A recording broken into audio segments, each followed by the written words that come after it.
What's going on, everyone? Welcome to the show. We got Nate from Valhalla VFT with us today. What's going on, man? What up, dude? Yeah, little impromptu live stream tonight. So glad to be here with you. Chat, welcome. Welcome, everyone. I'm still trying to figure out my schedule.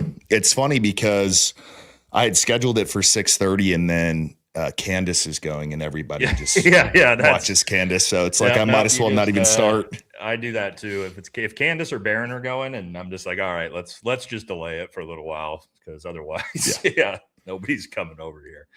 But no, I mean, stoked to do it. I know we've been talking about. I don't know. Have you told your audience that we're gonna plan on starting a weekly show together yet or not? Yeah, I mentioned it, I believe yesterday, but I told them we're thinking about Sunday. And I think that would be a really good time. Everybody's kind of home hanging out. So chat, what do you guys think about that? We're thinking about like a Sunday late afternoon, maybe like 3-4 Pacific. And we just come by a couple hour show. Should be a good time. So let me know what you guys think, guys. But that's kind of what we're looking at so far. What are we talking about today? I mean, you've been all over poor Pickles all week, Dan. It's just been abusive. Yeah. Well, I mean, it's kind of hard not to be when he sits there and, he called me a retard the first time. What?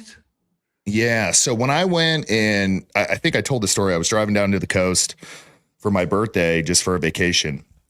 And I hit him up and I was like, why don't we debate? And he's like, can you be ready in 30 minutes? And I was like, I remember that. Yeah. And, I think he said something publicly. He's like, oh, you're a retard or something. And I was like, okay, then just debate me. And so now that's just completely backfired on him, unfortunately. And now he's really kind of out there. But why don't we start with this? I don't know if you've seen this yet, but I don't think so. This is the prosecutor's statement on Tyler Robinson's shooting ability. Okay. No, I don't think I've seen this. It's not good. So it says, in defendant's apartment supports a reasonable inference that they record his shots. The targets show that he seldom hit the bullseye and sometimes missed the target altogether. They put the prosecution wrote that? Yeah. What? Which is wild. Sometimes, bro, he missed a 9-inch target with a precision rifle multiple times. Do you know how, Dan, you know how bad of a shot you have to be to miss a 10-inch target with a 30-06, right? With a high-powered scope. Yeah. I mean, insanely bad. I mean, I can get somebody, to hit, within at least the bullseye or a 4-inch circle of that within an hour of training. That's crazy that they would say that. Well, maybe the bullets were just disappearing in midair. Right. I did not know that was a thing until our Army sniper ballistics expert, Andrew Pickles Wilson, educated me on that, actually. I didn't know about the air disintegrating core lock rounds. That was new to me. What I was thinking was when we were all doing these tests, you, me, Jesse, Trigger Smart, I wonder how many times all of us said, when we're doing these tests, we've got to also count how many of these bullets we shoot. Right. That just disappear. Right. Because that's a variable that we have to, calculate. That's an X in the variable that we didn't. Lord. I got to be honest, Dan. I didn't factor that into my ballistic tests, unfortunately. So that maybe. Oh, the stupidity on that. Like, if that was a true thing, wouldn't it disintegrate before it even got out of the barrel? Yeah, the force of that round being shot out of the barrel would powder that thing the second the explosive powder hit it. If you're talking about air, the density of air is enough to break that round up. Yeah, it's just gonna evaporate inside the barrel of the rifle. 100%. So the fact that the prosecution put this in their statement, one, I think both sides are not doing a great job in terms of actually showing really great evidence. I mean, this goes against like everything that uh, Wilson said. It's like, oh man, like all of the supporting stuff. And I've said this a couple of times, but for you to get a gun in on a US campus without it being seen, nobody knows where it came from, where it was, shoot Charlie Kirk, get it out without anybody seeing it. You're not a sloppy dude. I said that day one. Yeah. You pull us back up. We'll coach you here on your new stream word. Yeah. Oh yeah. Jeez. I said that day one. One of my big things, I thought it was a professional hit day one. Why? The dude successfully infiltrated a campus with 3,000 people with a high-powered rifle, got somehow onto this location, takes the shot, one shot, eliminates the target, and then gets away for 30 plus hours. I mean, right. That's very, you don't typically see that unless it's some type of professional level hit. Now, we find out later he turns himself in because of the love notes and all this other crazy shit. But up front, before we knew anything, I was like, yeah, this doesn't seem like a random dipshit that can, again, infiltrate, hit the target, get out, not get seen, not get caught. That's typically high level stuff in a, like you said, a crowded campus, and nobody caught him. That's wild. Yeah. There's a ton of flock cameras around there too, which is the crazy thing. We just don't happen to see any. It's funny how there's no footage from those, huh? Yeah. We know there's a bunch of cops' of body cam. The cop's body cam magically just ran out of battery when he was investigating the crime after. Of course. I think the other one. Well, I think the other thing that's really nuts to me is, I don't know if you heard the testimony of, I think it was one of the cops where they were like, well, one of the officers cleared his rifle on a different building. About that deeply. Yeah. And it's like, dude, how stupid can you be to leave an unspent round? Well, that's in a not crime stupid. scene. It's not a thing, Dan. I mean, I train law enforcement departments and sheriff's departments and SWAT teams. And I explained this the second we heard that. I talked about it in the trial of how ridiculous that right out the gate. It doesn't matter what they may have been trained. First of all, let's just think about the fallout of that, right? If this was SOP, right, standard operating procedures for law enforcement to just clear their weapons in the middle of public, okay, that's weird and bizarre, right? You're going to carry a loaded chambered round just like everybody else is because you potentially need to use it to defend yourself. But two, that round has this officer's fingerprints on it. And you're telling me they're just ejecting rounds into the public? And if the public came by, like, think about it, somebody comes by, finds that round and is like, I'm going to go kill somebody with this. Ballistically, when they do the DNA and the fingerprint samples, that's going to tie back to the police officer. And now that police officer is the one who committed that murder. So I can promise you in military and law enforcement, and all the cops that watch the show will tell you this too, there is a 0.0% chance that a cop was on a roof, ejected a 223 round on a white roof, and just said, fuck it. Right? I'm just going to leave this here. Way. In the middle of a murder scene, by the way, Dan, keep in mind, there's a murder scene now with your fingerprints on a bullet. It's not. So why hasn't that been investigated more then? I mean, if there's an unspent 223 round, which honestly makes a lot more sense than a 30-06, it still doesn't really make that much sense, but it makes more sense, more for sure.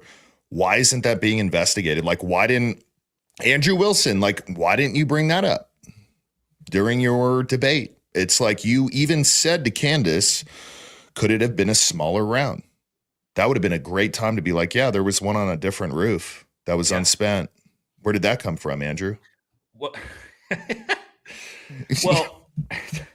he tried to say it's magic. Like, what if it was a smaller round? It could penetrate through too. It's like, yeah, sure, of course. We're not saying it could or couldn't, right? But what I'm saying is a 223 round from potentially 150 meters or yards further back, because that's how far away that building it was found on, and still in the direct line of sight of the shot. Yeah, a 223 round from 300 yards may have a little bit higher chance of no exit wound than a 30-06 from 140 yards. Yes. So that is something we should be talking about. Yeah, so I think this is a good time to put this up. Folks, so just so everyone knows, this is Andrew Wilson, and this is the master debater, master trainer, master Army sniper at this point, or no, Nate? So he's a master gunsmith, Army sniper, and trains rifles, whatever that means. Yeah. Those were the big Master ones. Sergeant Delta Force at the Salvation Army. Yeah, the Salvation Army, right? But anyways, folks, this is some footage of this guy training some people, I think from Australia. And it's very interesting because I had to block it out because you can't show any of the stuff on lives, but I'll put the link out there at some point. But they're shooting an M1 Garand, and that rifle shoots a 30-06, the same round that Charlie Kirk was allegedly shot with. Nobody believes that except for little Gary. How's he doing, by the way? I'm not sure. Has Gary tried to defend the evaporating core lock round? He tries to defend anything in there, right? Has he? Chat, has Gary tried to defend the evaporating core lock round? I'm sure he's had to, right? Like he's had to try to defend all this. Do we know, chat? I don't watch the stuff, so I don't either. I don't know why he's taking the position, especially on a guy who has tactical in his name. It's like you have tactical in your name, bro, and you're defending Charlie being shot with a 30-06. Like, come on, dude. Come on. But anyways, this is that's important to note. He didn't at first, right? Right. He never believed it until about 2 months in. Maybe he got some $7,000 checks. But anyways, folks, I want everybody to focus on the very last thing that they say here when they pull up the rounds. So once again, they're shooting an M1 Garand. It's 30-06, and listen to what Andrew says. Oh boy. Got no sound. No sound? Mm-mm. Huh. Chat, you got sound? I don't have sound on that. Uh-oh. I think, let me see. Yeah, no sound on that one.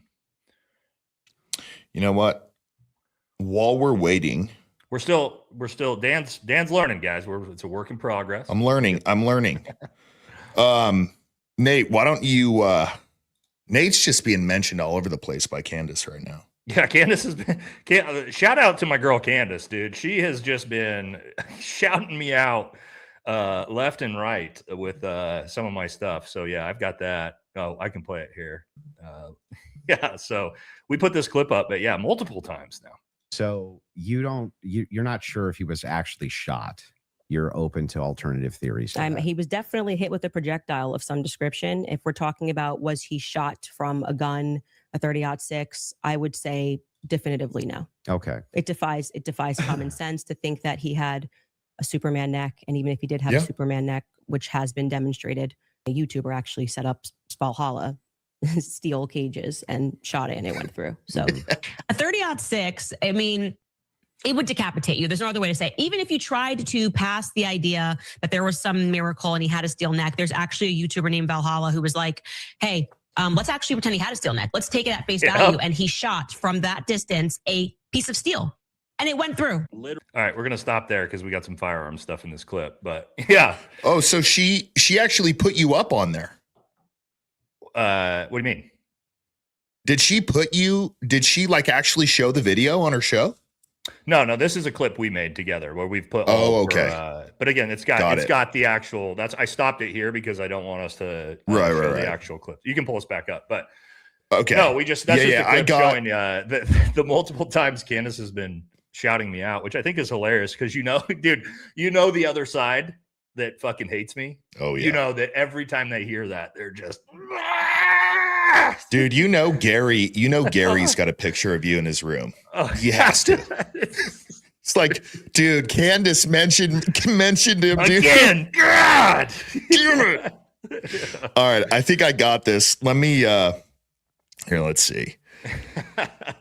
All right, I think I got sound this time. Let's see. So, folks, remember, just at the end of the video where they show the rounds, listen to what he says. It is hilarious. No sound. Still? No. Which that's pretty weird, dude. Actually. It has to. It literally just said. I don't see it down here in your presentation window though. Windows. Oh, here we go. Share it use it as a browser if you can. It's usually a really easy way to do it. Oh, I got it. I know what happened. Here we go. Sorry, everyone. Google Chrome. What is somebody saying? Wasn't Valhalla sticking up for Erika and they sent him pictures of her kids? I think you got the wrong. What? I think you got the wrong person there. I've I never even talk about Erika Kirk, nor do I have any pictures of her kids. So wrong guy on that one, chat. Sorry. Okay. All right. Let me try this one more time. If it doesn't work, then I did all that work for nothing today. Here we go. Let's see. Anything? No, you got no sound, man. Oh my God. Whatever. Do you have the YouTube video of it? Oh wait, well you can't because it's blurred out. I can't because it's gonna be it's gonna really kind of show everything there. No, you can't show the rifles on stream. What's the context though, so we know what's going on? Yeah, so essentially what he said is these rounds used to cut Germans in half. He's claiming a 30-06 round cuts Germans in half. But at the same time, he's also claiming in the Tyler Robinson case, a 30-06 round disintegrates midair. Correct. So essentially what the video was is it's him telling these guys, like the bros, hey guys, like these rounds used to cut Germans in half. And then I went straight to, but skin, it could actually break up once it hits skin. And it's like, dude, do you actually, like, the internet's forever. Right. You know? Well, but the thing is, like, we know now that he's full of shit, right? Like, his whole background's full of shit. And we know that because it didn't take anything more than the moment he said that a soft point round is a frangible round, you automatically knew that he's a guy that's been out to the range a couple times and he's faked the funk like he's some instructor. But like, what do you? It also tells me he's never hunted, right? He's never shot an animal because he thinks that maybe he doesn't know what a frangible round is, but he's explaining, or maybe Dan, do you think that he thought he was going to be disingenuous to Candace and she wouldn't know better by like misrepresenting what a frangible round is? But the thing is, to your point, like this is live in front of 300,000 people with people like us watching that are going to be like, what the fuck did you just say? So I don't understand it. I think that's his whole game, to be honest. When he debates people, he thinks he's more intelligent and he can BS them. So it's like when it was the same thing when that chick called him out on his baby daddies. It's like, dude, you're not really getting away from people who actually are educated on stuff. Right. Like if you're going in there in front of the world, and this was legit in front of the world. I don't know how many views it's gotten so far, but it's over 10 million across all platforms. Oh, it's like 6 million just on her YouTube channel.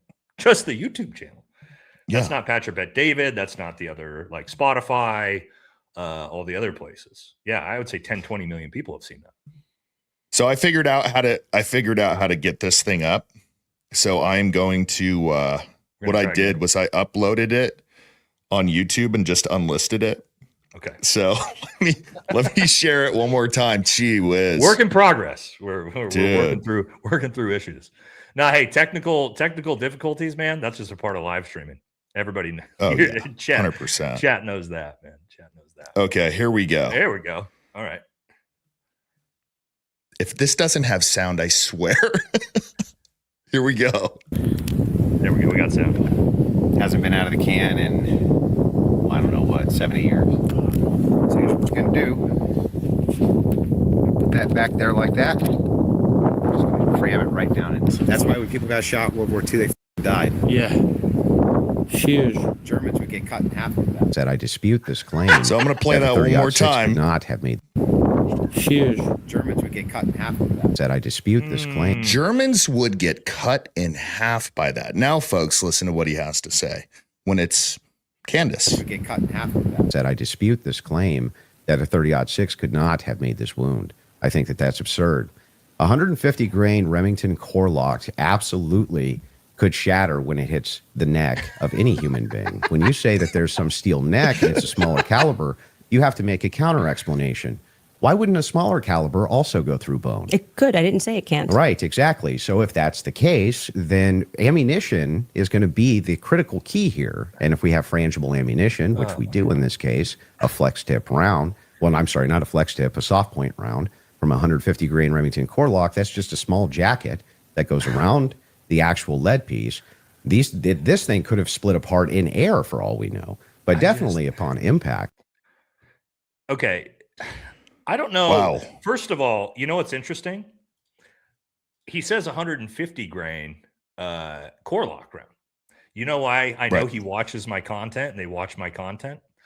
I'm the one who, in my recreation test, said we're going to assume it's a 150 grain core lock round because that's the one piece we didn't have from the prosecution. We didn't know what the grain weight was. And if you know anything about Right. core lock rounds, they come in a, there's multiple different grain weights, 150 all the way up through, I think maybe up even to like 220s.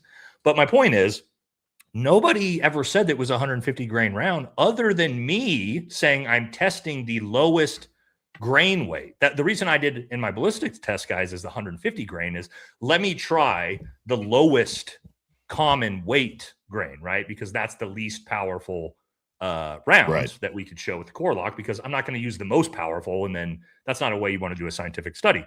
So they were watching my content. The reason why he said 150 grain is because he watched my video on it. But so it's like, dude, you don't know anything about the case, because if you did, you would have said, we don't know the grain weight, Nothing. but we're going to assume some type of thing. But he didn't know that, right? But then he goes on to say again, it's a frangible round, a soft point round, and I keep showing people this. I showed people this during the trial. If you want to pull this up, I mean, I've got the box right here. I've got fucking dozens of these in my safe because this is what we hunt with, right? And this is literally what he's talking about. And Dude, I keep this showing is people so this. funny. This is the description on the fucking box, right, of the ammunition, the exact ammunition, right? Remington 30-06 core locked rounds, and it says. But I just love, I love what it says here too, right? It's like shot with confidence, round after round, generation after generation. It is the. Can you repeat that?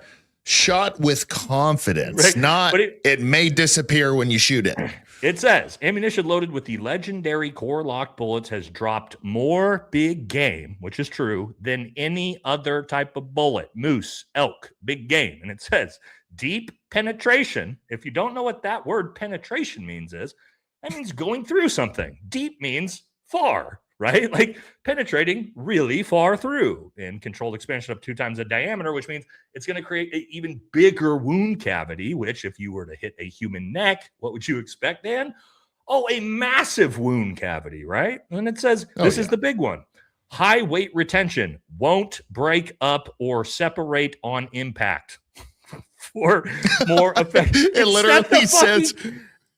Dude, it says it won't break up. Won't break up on impact of the animal.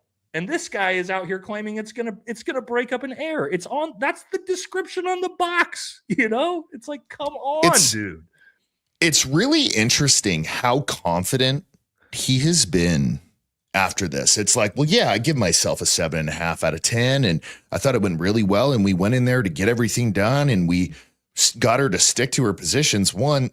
We didn't learn anything new. We learned that you're a dumbass. And you don't know anything about ballistics or the case. We learned that. But I feel like there's a very big level of false confidence, and it's almost like you're fine just being humiliated. But like for me, if that was me, dude, I'd be in a hole somewhere and just not come out for at least a year. Even if that was like a we would never be stuck in a position like that. But can't imagine especially if I'm presenting myself as this Army sniper, ballistics expert, and then I go and I say some shit like that publicly, all in front of 10 million people, where everybody goes, oh yeah, wow, he doesn't even know the basics of ammunition, let alone master gunsmithing. dude, or it's Army not sniping. even. Just you don't even know the basics of what each type of round is. I mean, my audience knows just by watching my content one time what frangible means, right? Like, so the fact he confidently walked in there and he did no prep or research, right? Like, you didn't even try to look Zero. up what this fucking round is. I mean, obviously you Zero. don't know what it is, but the fact that you didn't even fake the funk, you didn't like chat GPT it before you walked in there to be like, what is this round actually? Oh, okay, now I can fucking pretend that I know what I'm talking about. Didn't even do that. It's crazy. I think just him literally saying it could break up in thin air is just, it's not even the basics. It's like, dude, you made that up. You just made it up. There's no frangible rounds are not going to break up in there. You've shot them, right? Can I Like, show a round on here? Can I you can show one? Yeah, you can show around. You can't show. So you just can't that's handle a allowed? firearm. Yeah. Okay, so I've got them. I've got the frangibles. Let's see. Yeah. Gosh dang it. So Yeah, it's gonna folks, be- this it's gonna is be hard. what, Oh, there you go. You got it.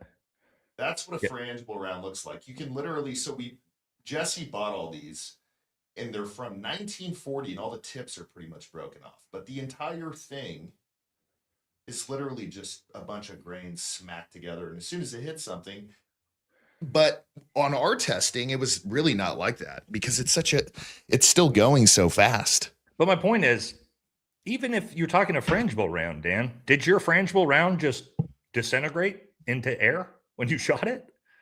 No, that wasn't even it. No. I've thought about a lot of stuff before taking shots before. Never, ever have I been Nobody's like, ever heard that. I wonder if this round's even going to get to the target. Yeah.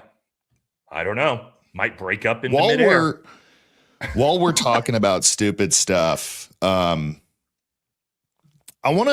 just want to put this up just because Andrew is in the camp that Charlie's legacy is being fulfilled by Erika Kirk running TPUSA at this point. And this is the most incoherent mess I have heard in a long time. Not as bad as Andrew during the Candace debate, but let's just have a listen to just tell me if this makes sense to anybody. God uses everything, and you surrender that, and you don't shrink back from that, and you just know that what He started and what He has built has been entrusted to each and every one of us, and also to you, and that mission and legacy lives on, and we will not ever let it die. I don't care what internet bot or troll says that, it won't, because it has nothing to do with us. It has everything to do with God, and the heavens is roaring, and we will make sure that we reclaim every piece of territory that the enemy has taken. What? So she literally said that Is this the Crusades? TPUSA is about us in the beginning, and it's about us, continuing it. And then at the end, she says, it's not about us. So I'm just trying to figure out, are we just up there rambling, or is this something that you actually care about, or, what are we doing? I also think it's, dude, I don't know. Again, I don't know. That was just a word salad, right? Like, it almost feels like let's throw a bunch of biblical terms together, like some slop, and then people will just eat whatever up. But she also, I think, is important that she said there is the bots and the trolls aren't going to get her. I don't think that's where the criticism is coming from for TPUSA and Erika Kirk. And I looked at this the other day, Dan. If you want to pull up my screen here, I went to Erika's Instagram page, and I just wanted to look and see, hey, you never know online. Like, is our side niche? Is it actually whatever? it doesn't matter what post you go to. Everything she posts immediately, right? Here's a top comment. Nothing says morning quite like sequence fireworks and merch sales, right?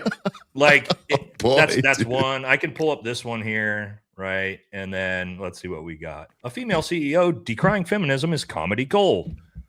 I know damn well there was no open mic questions that weren't pre-approved questions. Like every single, 100% of anything she posts is just absolutely dogging her. There's nothing positive on her page. There's nothing positive on TPUS's page. There's nobody watching their content. You're good. I don't need to show anymore. And guys, you can go look for yourself. It's every single post she posts. So to me, and Dan, you should know, when you have an organic audience like we do, when I post something, I'll get some people that are upset here and there, but like predominantly you're going to get people that are agreeing with you because we're ideologically aligned. But if 100% of your comment section is dogging you, that tells me it's not bots and trolls. It's that people don't like you, right? And they don't agree with what you're putting out. And so I at this point, I'm confused at what the point is. What is the point of them continuing to put content out on Charlie Kirk's YouTube channel with fucking scumbags like Andrew Colvette and Blake Neff sitting there doing 3,000 views a video, destroying his channel and his legacy?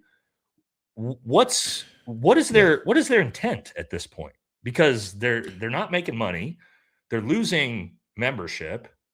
Is it because they're getting so much donations from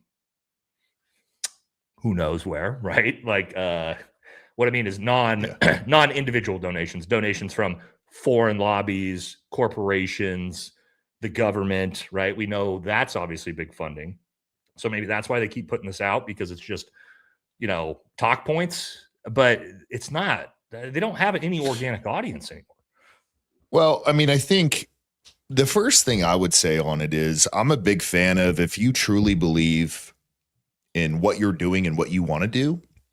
For example, if Erika was really like, I want fireworks and I want to sell merch and I want to do all this stuff, fine. But then when people complain about it, you kind of just have to own it and not really show a lot of emotion and just be like, look, this is what I want to do and that's it. But for me, I think there are just certain times in life where even if you want to do something, you just don't. Like this would be a perfect example. You're not going to set off fireworks at a memorial for me. If I die tomorrow and there are fireworks at the memorial me, I am going to have whoever set them off buried next to me. That's it. It's not going to happen. It's just not. And, I think that's just something where like they need a PR specialist in there to where it's like, Erika, you're not a child. Like this is big boy stuff. This is someone's funeral. This is $100 million organization. This is not like Barbies and dragons when we're 6, but I don't know. I really don't know what the goal is. It's crazy you say that, because just had my interview with Hunter Biden today. By the way, we'll pitch that, guys. Interview with Hunter Biden. That's going to be funny, dude. Yeah, you guys will love it. Well, some of you will hate it, right? If you're MAGA and you wanted me to just attack Hunter Biden the whole time, that's not going to happen. But we did have a great conversation, talked about a lot of, really deep topics, addiction, different things like that. But I actually asked him this because it actually is relevant. And I asked Hunter, I was like, why didn't you come forward sooner? Because he's actually been sober since 2019. I didn't know that. I'm like, why didn't you come forward sooner into the public sphere and like tell your story, when all of this was happening? And what he said actually resonates. It's the opposite of what Erika Kirk's doing. And he said, because it was bigger than me. My dad was running for office. I didn't want to make it about me. I didn't want to cause any problems. It was already bad enough. I figured I would just eat it, right, and accept it and not put myself in the public limelight and not make it about me until I was comfortable and that moved past. That, regardless of what you think about Hunter Biden, I'm like, okay, that makes sense, right? This is a guy who doesn't want to cause problems for his dad, who's running for office and all these different things. What we see here with this, to your point with Erika, is the exact opposite, to where it's like, let's shove the grieving widow who's got no business background, like no MBA, no finance degrees, no nothing, and let's shove her into the position of CEO of $1 billion nonprofit. Why? So she can feel good about herself. You know what I mean? Like it doesn't, to my point, it made it all about her, not about TPUSA, not about the legacy, not about the mission, not about the vision. It was about her, right? Well, I think just from a strategy standpoint, I think if they wanted a ton of donations and a lot of merch sales, first 2 weeks, send her out there, put her on stage, let her, do the fake tear thing and everything else she was doing, but then cut it. Mm-hmm. Like you're not going to get any benefit after a while, especially with how she is. And if you look into her background and people are going to do that, it's like, well, how did this reality TV like chick who's modeling, who's saying she's a fan of corn, right? The corn industry. It's like for the first 2 weeks, people are going to feel bad, but then eventually it's like, what is she doing in there? Like she doesn't know what she's doing. So for me, that part made sense. Like, okay, do whatever you need to do to get the donations and the merch sales and whatever else, but then put someone legit in there. And then to your point on the Charlie Kirk show, dude, that makes me sick. Mm-hmm, like Blake Neff and Andrew Colvett still going on their show, doing ads. Mm-hmm. The fact that they haven't changed the name, dude, start your own show. Start your own show. But they can't, Dan. You know why? Nobody would watch it. Nobody will watch it. Right. Nobody gives a fuck about them. They're not talented. They're not exciting. They're not entertaining. They're not educational. They don't have high verbal IQs. There's nothing about either of them that would build them an organic audience. And so again, that's why I call them leeches, right? They're leeches. They're leeching off of what Charlie Kirk built. Now, maybe they helped him in the background, right? Like building the corporation on the backside and different things like that. I don't know, sure. But as of being an in-person, in front of a camera personality, I mean, you're not going to replace Charlie, and you shouldn't have tried. Like, to your point, you should have just left. Charlie Kirk's last video should have been the last video he ever did. And you leave it that way. And you do a TPUSA YouTube channel. And you send people over there and say, this is our way forward. We want to honor Charlie's legacy. And that's how you do it. But they didn't. They just, it still says, like you said, it's the Charlie Kirk show with a picture of him. And then it's every thumbnail is fucking Andrew Colvett. There's 1,000 thumbnails of Andrew Colvett right there. And you're like, dude, you're a little fucking leech, dude. You're a parasite. That's what I think they are. I don't think anybody could replace Charlie Kirk. I think they could have gotten someone in here. And I said this on the last show that we did. You get someone in there who's a very, very traditional person, and you make him at the beginning of every show, not on Charlie's channel, change the name if you need to do it, but say, I'm not Charlie Kirk, but I'm going to do my best to follow him as a man. Because, dude, Charlie was legendary, bro. That dude's heart, unbelievable. I disagreed with tons of stuff Charlie said, but I also, there's a lot of things I agreed with him on as well. Yep. But he also was a generational speaker, right? When we talk about the ability to speak in front of a microphone, you know how challenging it is, right? I know how challenging it is. A lot of people don't understand that it's a skill, and he was a generational talent, a JFK, Martin Luther King. I'm not saying that he, moved movements like they did. I'm just saying the ability to speak in front of a microphone and convey ideas and move people. He was generational in that. And if you try to replace that with Andrew Colvett and Blake Neff, the guy who spent most of his time using anonymous handles on Reddit to say the N-word, right? That's the guy you're going to replace Charlie with, and you're going to expect that's going to take your mission forward. I don't know. And to me, it's bizarre because it makes me feel like Charlie was the only one who also had any PR or business sense as well, because who's running that organization? Dude, so I don't know. Oh, I got to put this up really quick. Oh crap. Hang on. Oh, yeah. So there is some guy who's really starting to screw with Blake Neff. Okay. And dude, this is so funny. They named it Black Neff. Oh yeah. Yeah, that makes sense. That's perfect. He'll hate that. Oh my God. He is getting trashed on there. But yeah, to your point, and I'm about to put up a clip of them today because they had Andrew Wilson on. Oh yeah, we got to watch And that. Chat, I don't have you know seen why. This? Apparently, TPUSA had Andrew Wilson on today. Blake Neff. I mean, it's an hour long. We're gonna go through a couple of them, but you know, he's sitting there and doing like these gotchas. And like I said in the beginning, I am a huge fan on if Andrew Colvett and Blake Neff have the responsibility to be the guys who are like, oh, Candace is wrong. Like, she's wrong, we're right, all this stuff. At a certain point, you have to start ignoring it. Mhm. That's what I would tell Andrew Colvett and Blake Neff. Start ignoring it. You are not going to win. You are not going to win. You need to just focus on whatever it is that your show is focused on, which, dude, if it's not about this, who is actually watching? Well, but also their Look at entire that. The Charlie Kirk show. I know, dude. It says it twice, actually, back to back. Oh my God. But also, what is their content? Their content is believe the government. That's it. Right. That's their content. Their content isn't. It's supposed to. What is TPUSA supposed to be about? Isn't it supposed to be about like moving young people to Christ and organizing and all these different things? Right. That's what it's supposed to be about. To your point, Dan. Yeah. But that's not what their content is. Is we're fighting Candace Owens. Trust the government. Oh my God. That's what your platform is now, dude. And that's not going to work. This is so. Let me show this really quick. Oh my Lord.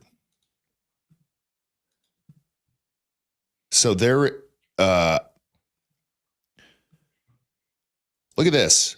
So they're not only using his show, but he is collaborating his show with Andrew Colvett's. You're with his kidding. Own show? Oh, yes. No way, dude. Oh, he's done it multiple times. Oh yeah, this is on Charlie Kirk's legit channel. This is Andrew Colvett. Oh my God. Noble Gold Investments. Wow, dude. Oh my God. He's doing it over and over again. Wow. Let's see how many. Let's see. Mondani got booed off. Let's see how many. Dude, all 6,000. Andrew Colvett with 2.38 subscribers. Oh my God. What a piece of shit, dude. What a scumbag. That is so sick, dude. His dead friend's channel to try to prop his own channel up through collaborations. Wow. It's very. No way. Dude, it's hard to like honestly think. Like if my best bud was killed in front of the world, it is hard to imagine even a thought of like, I'm going to take advantage of this dude somehow, either financially or status wise. It is very like that thought process is wild. And the fact that you're collaborating, with there's nothing wrong with doing ad reads, right? We do them, but to collaborate a dead dude's YouTube channel video with a gold company, like the level of grift, dude, is unbelievable. Dude, I mean, I've given him I trash him for their YouTube channel all the time for this. That's a whole nother level. The fact he is now collaborating on his own new shitty YouTube channel with Charlie Kirk's platform, that's sick.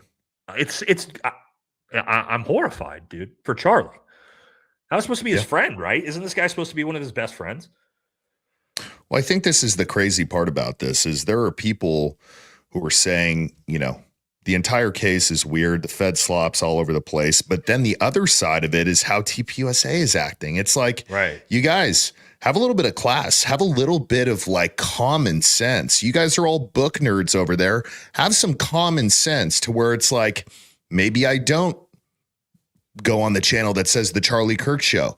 Dude, just think about people who don't know who Charlie Kirk is or never heard of him. Probably rare, but let's say there's, you know, in the US, maybe let's just say 5 million people. People who are coming up too young to see this, you know, in 5 years, they'll be 18 and they go to Charlie Kirk's channel and they see this fuck on there. They're going to think this is Charlie Kirk. Right. Yeah. Why would they not? If you showed me this, I'd be like, okay. Yep. And I knew nothing. I'd be like, all right, here's Charlie Kirk. I don't know who this is. That's my problem with it. Yeah. My The problem Charlie is that Kirk show. Charlie Yes. Kirk with this fucking guy sitting in the host's seat with his name, with his face on the thumbnail dude, on every video. it's Why would you? sick. Why would you not think Anyways. he's Charlie Kirk? He's in every Right. single video. He's on every thumbnail of the Charlie Kirk show. Even the email is freedom at charliekirk.com. But anyway, so they did this video with Andrew Wilson today, and they thought they had this gotcha because Andrew is just ratting out Candace on something they talked about, but I'll just let it play through. But this is just stupid. Hosted Charlie's show on that Monday after. So Charlie was killed on a Wednesday, and then JD hosted the show on the Monday. So I remember I flew back, landed in the airport, and I believe I was talking to Candace, and she said something that I've not publicly communicated yet, but basically it was that if the wrong people take over the organization, and she said this, I'll never forget it. She says, "I will burn down that organization. I swear to God." And you mean Turning Point? Turning Point. Good for her, because she was right. Because she was very obviously. There were just wait. rumors at this time. Like it was This is chatter 5 days, online. 6 days after, whatever it was. And she said, "I'm going to burn down that organization. I swear to God." And I just thought she meant if the Jews take over or something Ben like Shapiro. this. Let's just say the name. Ben People Shapiro. were throwing out because Ben Shapiro had appeared on the show. And Some people ran with like, It's funny Ben how they go to Shapiro has that. now taken over Turning Well, he Point hadn't USA. appeared. I don't know if he'd appeared projection on that. I there. think he was actually going to show up the next day on the Tuesday because it went JD, the Daily Wire guys, Glenn Beck, Megyn Kelly, Tucker Carlson that first week. I don't think that you even know what you just said there and how much of a bombshell that is. Can you repeat that again? It's not. Yeah. Did you just say that Candace Owens told you that if the wrong people take over TPUSA, she's going to burn it to the ground? Yeah, like 5 or 6 days after. Okay, Andrew. Once again, let's try to turn your brain on. If you have $100 million organization and it is being taken over by idiots, wouldn't you want your best friend or one of your best friends to be like, "Hey guys, check it out. We're not doing this. And if you continue to do it, you're going down." I would want somebody to have that exact mindset. If, like I said, I disappeared, like Andrew says bullets do, and somebody took over my show, I would want Nate to be like, "If you suck, no, you're done." I will bet, first of all, that she didn't. I bet that is not a direct quote. I bet that's also. Right. I almost guarantee that's a misrepresentation of what she said. I don't know what she said, but I will say this: even if that's what she said,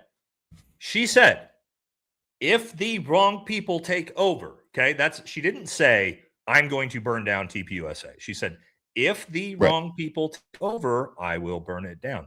Okay. TPUSA, shouldn't you also say, yeah, we agree with that? If the wrong people took over Charlie's legacy, yeah, we'd want to burn it down too, right? So what are you upset about? Even and again, I doubt that's what she actually said because these people are fucking demons. But even if she did say that, yeah, cool. I agree. Like you said, They took it personally. They took it personally. Well, because they're the ones that could be the only thing. Right. And now she's burned it down. No, and let me be clear though, Dan. Candace Owens has not burned down TPUSA. No. TPUSA has burned down TPUSA. You see that all the time, right? Like, oh, Candace has ruined everything. No, she hasn't. You little parasites ruined everything. They had it on a silver platter, Dan. Oh yeah. If you would have put me in charge of CEO on that company, after that, do you know how fucking they had everything right there? You've got Charlie Kirk, who's beloved, murdered. You got the grieving widow. You've got all of this. You could have you had a marketing gift handed to you for your company. All you had to do was honor his legacy. If you're the grieving widow, be a grieving widow.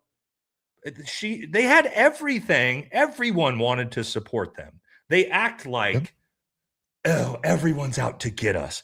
Nobody was out to fucking get you until months later when people started going, this is weird.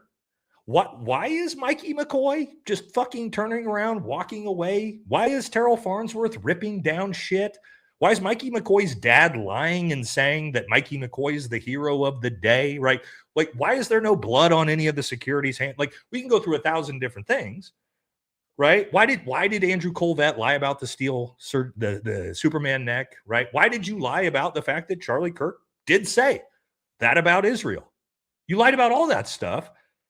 Yes, that's why people started going, actually, no, TPUSA, there's something wrong here. So they're victims, right? It's like, oh, poor us. You did it to yourself. Candace didn't even say a negative word about Erika for like 4 or 5 months. What are we talking about? Well, I mean, I think you're 100% right, but I think this is probably pretty simple. I think the donors that Charlie Kirk was mad at, I think that relationship was reignited, and I think they 100% are taking that money now. 100%. Of course they are. Because they ain't getting it from private donations. They're not getting it from social media. They're not getting it from the YouTube channel. So how are they running the organization now? It's through private donations of some sort. And the problem is that with a nonprofit, it's very hard to audit and track that. Especially, I think they got a lot of money. Yeah, they got a lot of money for sure from all the donations after Charlie died. But to your point, they could have got someone really solid as a spokesperson, somebody who already has a huge audience, not a Ben Shapiro, not a Matt Walsh, somebody who is pretty moderate, but is going to fulfill the religious side of their organization. Ultimately, it's totally gone. And I mean, they just had some tranny on the other day. Did you see that? No, I didn't see that. Oh, well, but they also just had, I don't know about that, but they had the NBA player that's pretending to be one to join the NBA. Oh, it's like, was that it? Probably. But the point with that is like, that's culture slop, dude. Right. That's like, however you feel about that. I don't care, but I'm just saying, that's not really a Christian. You're very devout. Like, you're very, very devout in your Christianity and things. Do you look at that organization and be like, yeah, this is an upstanding Christian organization that's moving things in the right direction for my faith? Like, do you feel that at all? No, when you look at them? Because for me, your politics don't change your faith. Right. So, but your faith can change your politics. So if I'm looking at Trump and I'm seeing him bow down to Netanyahu, my faith absolutely can integrate there and say, right. There is a certain group of people who, read a book that says my God is burning in hell and shit. Right.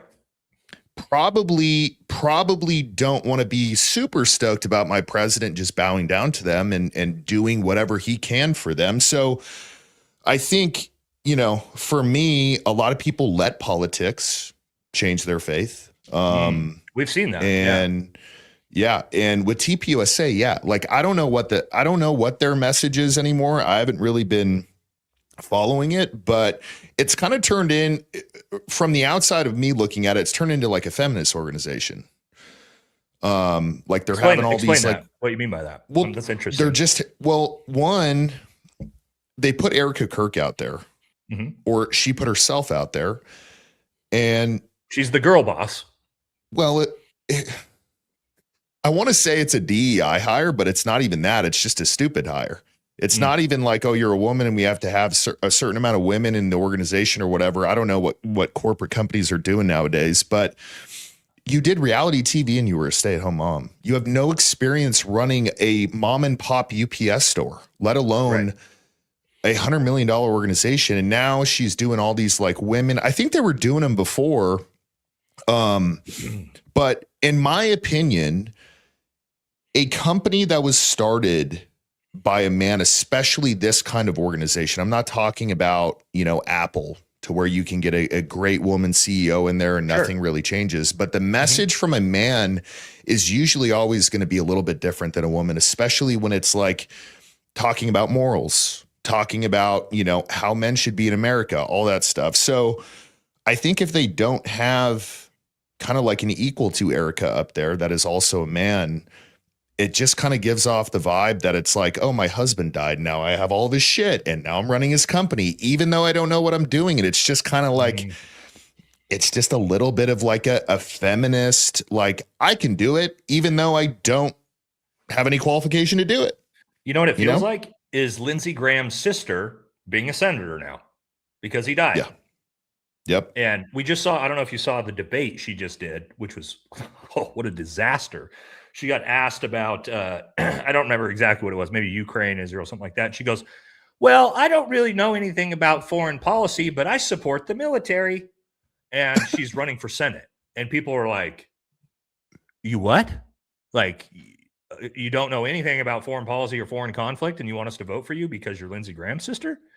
Like, that's the same thing here is like, how is, and again, I don't care. Like TPUSA can do whatever they want, man. If they want to, you know, have Erika Kirk, but for me, it's like, also what's their end state? What's their end goal? Because the Charlie Kirk story will not Charlie Kirk, the legacy of Charlie Kirk, but the Charlie Kirk story will come to an end. That trial will end one way or another. Tyler Robinson, guilty, innocent, put to death. We don't know. And the chapter will close. And then what is TPUSA?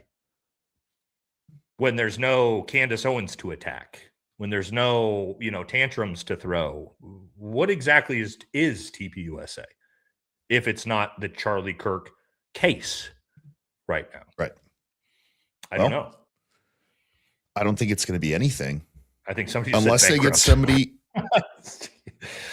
I mean, unless they get somebody in there who's very respectable, who also has a big following, and I think it's too late. Dude. I think it's too late. I mean, who? Candace? I mean, for me, it's like unless you put Candace in there at the head, then well, dude, look at the decision making. They chose Andrew Wilson as their Trojan horse. That's so crazy, dude. That was their guy. That was their ringer, Dan. Ringer. Andrew was the ringer. He was the ringer. They were bringing in, right? He was. Andrew Wilson was their ringer.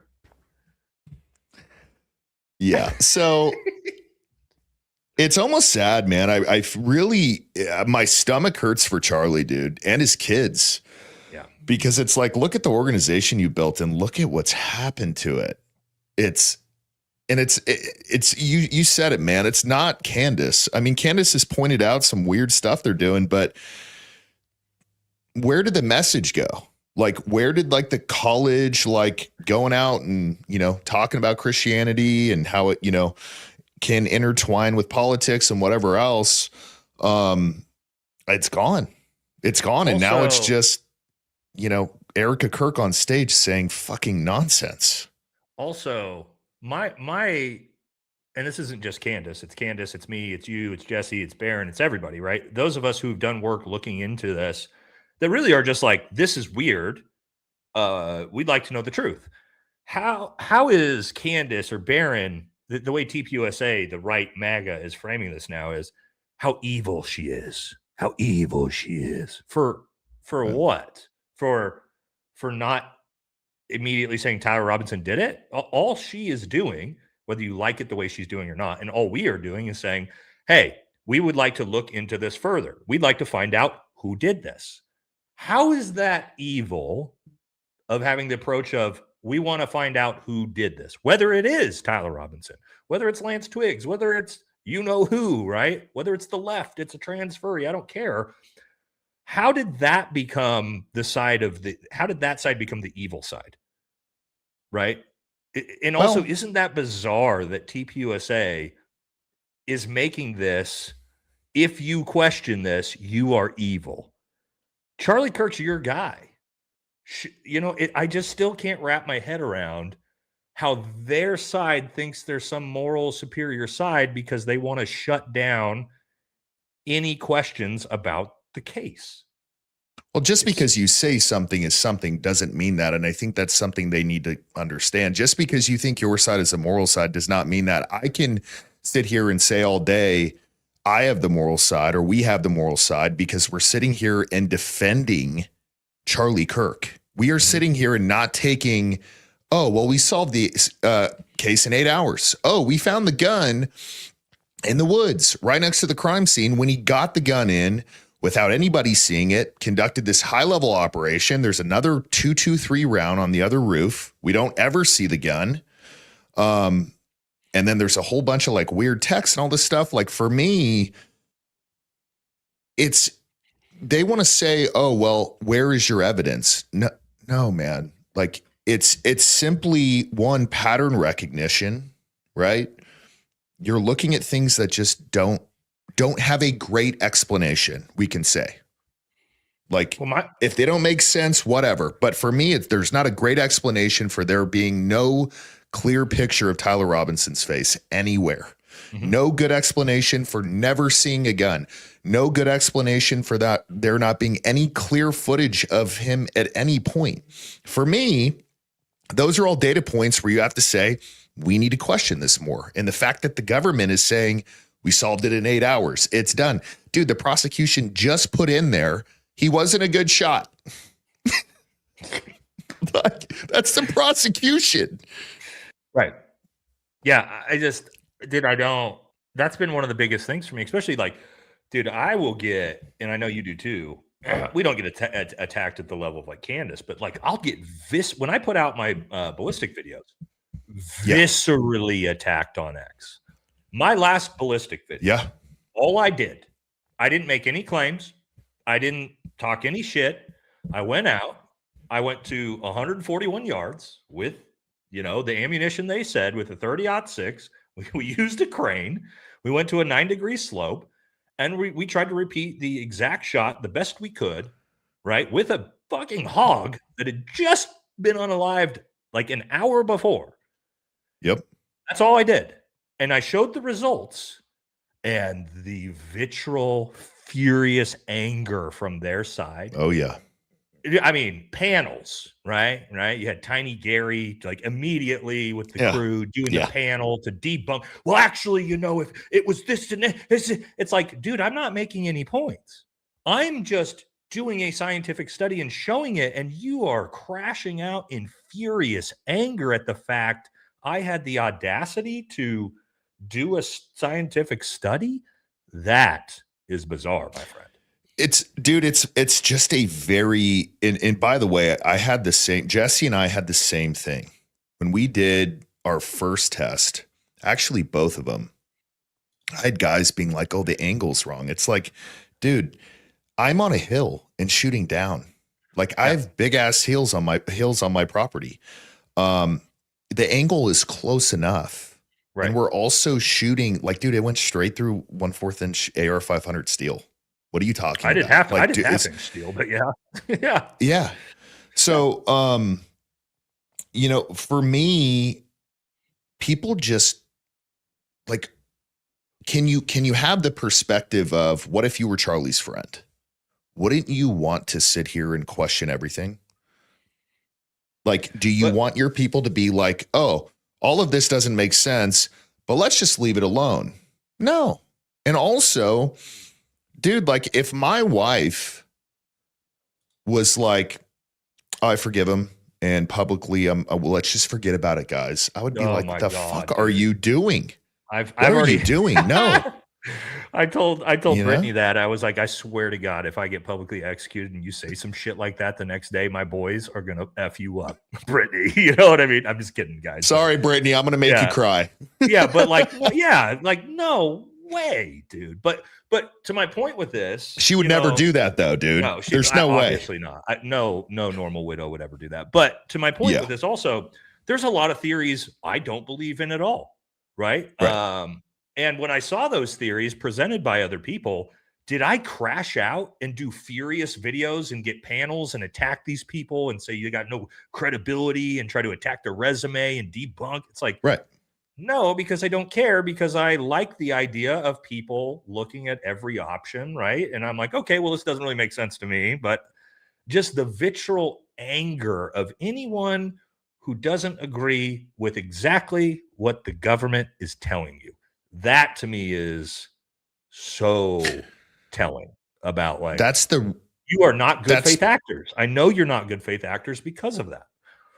That's probably the best point of all of this is, when did we become a political party, or whatever you want to call it, that trusts the government on anything? Dude, it's so crazy. We're like, what's the tread? Don't tread on me. That, you know, that right. one, our whole but now thing it's like as conservatives, Dan, was we don't trust the government. Yeah. You know, that was our thing. And now it's like Cash Patel's in there, man. He's got some stuff up his nose, so he must know what he's doing. So we got to trust him now. It's like, guys, have a little bit of like independent thinking, to where it's not like, oh, well, I voted for Trump and I have to just agree with everything that he does, and the FBI is a part of his administration, so they must know what's going on with Charlie Kirk. No. I'm never going to be the guy who's like, the government said so, shut up. Nope. Right. Which I don't understand, Dan, because for me, the way I look at voting, I'm more offended and more pissed off when the guy I voted for doesn't do what he said he was going to do. When my guy lied to me, I'm the first, and I was one of the first ones off the Trump train before that. Not that he was my guy, but that's my point. Is it's one thing if like the other side wins and they do some shit that you hate. Yep. Okay, well, you didn't vote for him, right? I can't control that. But my guy, I'm not saying Trump's my guy. I'm just saying hypothetically, my guy, he gets voted in there. We supported him, and then he does the opposite of everything he's in. But no, we gotta support him no matter what, even though he lied to us. What the fuck are you talking about? No, really weird. That's not how any of this works. And that's how did our country get founded, right? Our forefathers would just be rolling in their graves at the idea of like, trust the government, shut your fucking mouth, just like during COVID, right? It's like the same. It's like the Charlie Kirk case is very reminiscent of COVID, you know, where it's like, hey, don't ask fucking questions. Shut your mouth. Why are you part saying of it? You're evil. Remember what they said? If you ask questions, you're evil. You're evil. That's what... Yeah. You know, that's what you got, like guys like Tiny Gary out there that are saying these people are evil. And it's like, why? Because they disagree with you and they don't trust the government. It's the same thing. It's the exact same thing. Yeah. I mean, I think part of the problem, and this was me back in 2016, a lot of people let their political party be a part of their identity. And now I just think it's the gayest thing ever. And that was me. That was me for sure. So like 2016, it was like, oh, I had Trump shirts and like I was wearing like the, you know, all that stuff. But then like this time or as we kind of got through like the end of Biden, I was like, yeah, like it's like we can vote and support somebody, but I don't want to be in a cult. Like I want somebody to work for me. Like you're working for me at the end of the day, and we're voting you in to do a job. And if you sit there and you make a bunch of promises and you just ignore them, and then like the whole filibustering thing, it's like the country's never been better economically, bro. Right. Not everybody's a billionaire. Like I don't know what you're looking at, but when I go to the grocery store and spend $400 for a week's worth of food. And granted, I'm a bigger, you know, dude than most dudes out there, but it's ridiculous. It's like, oh yes, almost $6 a gallon for diesel. Like dudes rolling around hay and you know, cattle ranchers and all that out here, they are being killed. That's my community out here, you know? Yeah. Yeah, they can't. I mean, I don't think people realize for example, one of my buddy Brian, who actually is the guy who's shooting in those videos, competition shooter. He owns tons of the ranching and farmland out here. And I was asking him about just that diesel prices. And he was like, I forget exactly what he said, but he's like, each time we fill up, we do 50,000 gallons of diesel.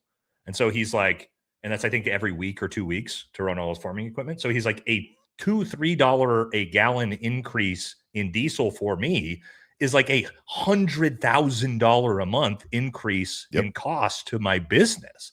Like it's insane. People don't like actually factor in.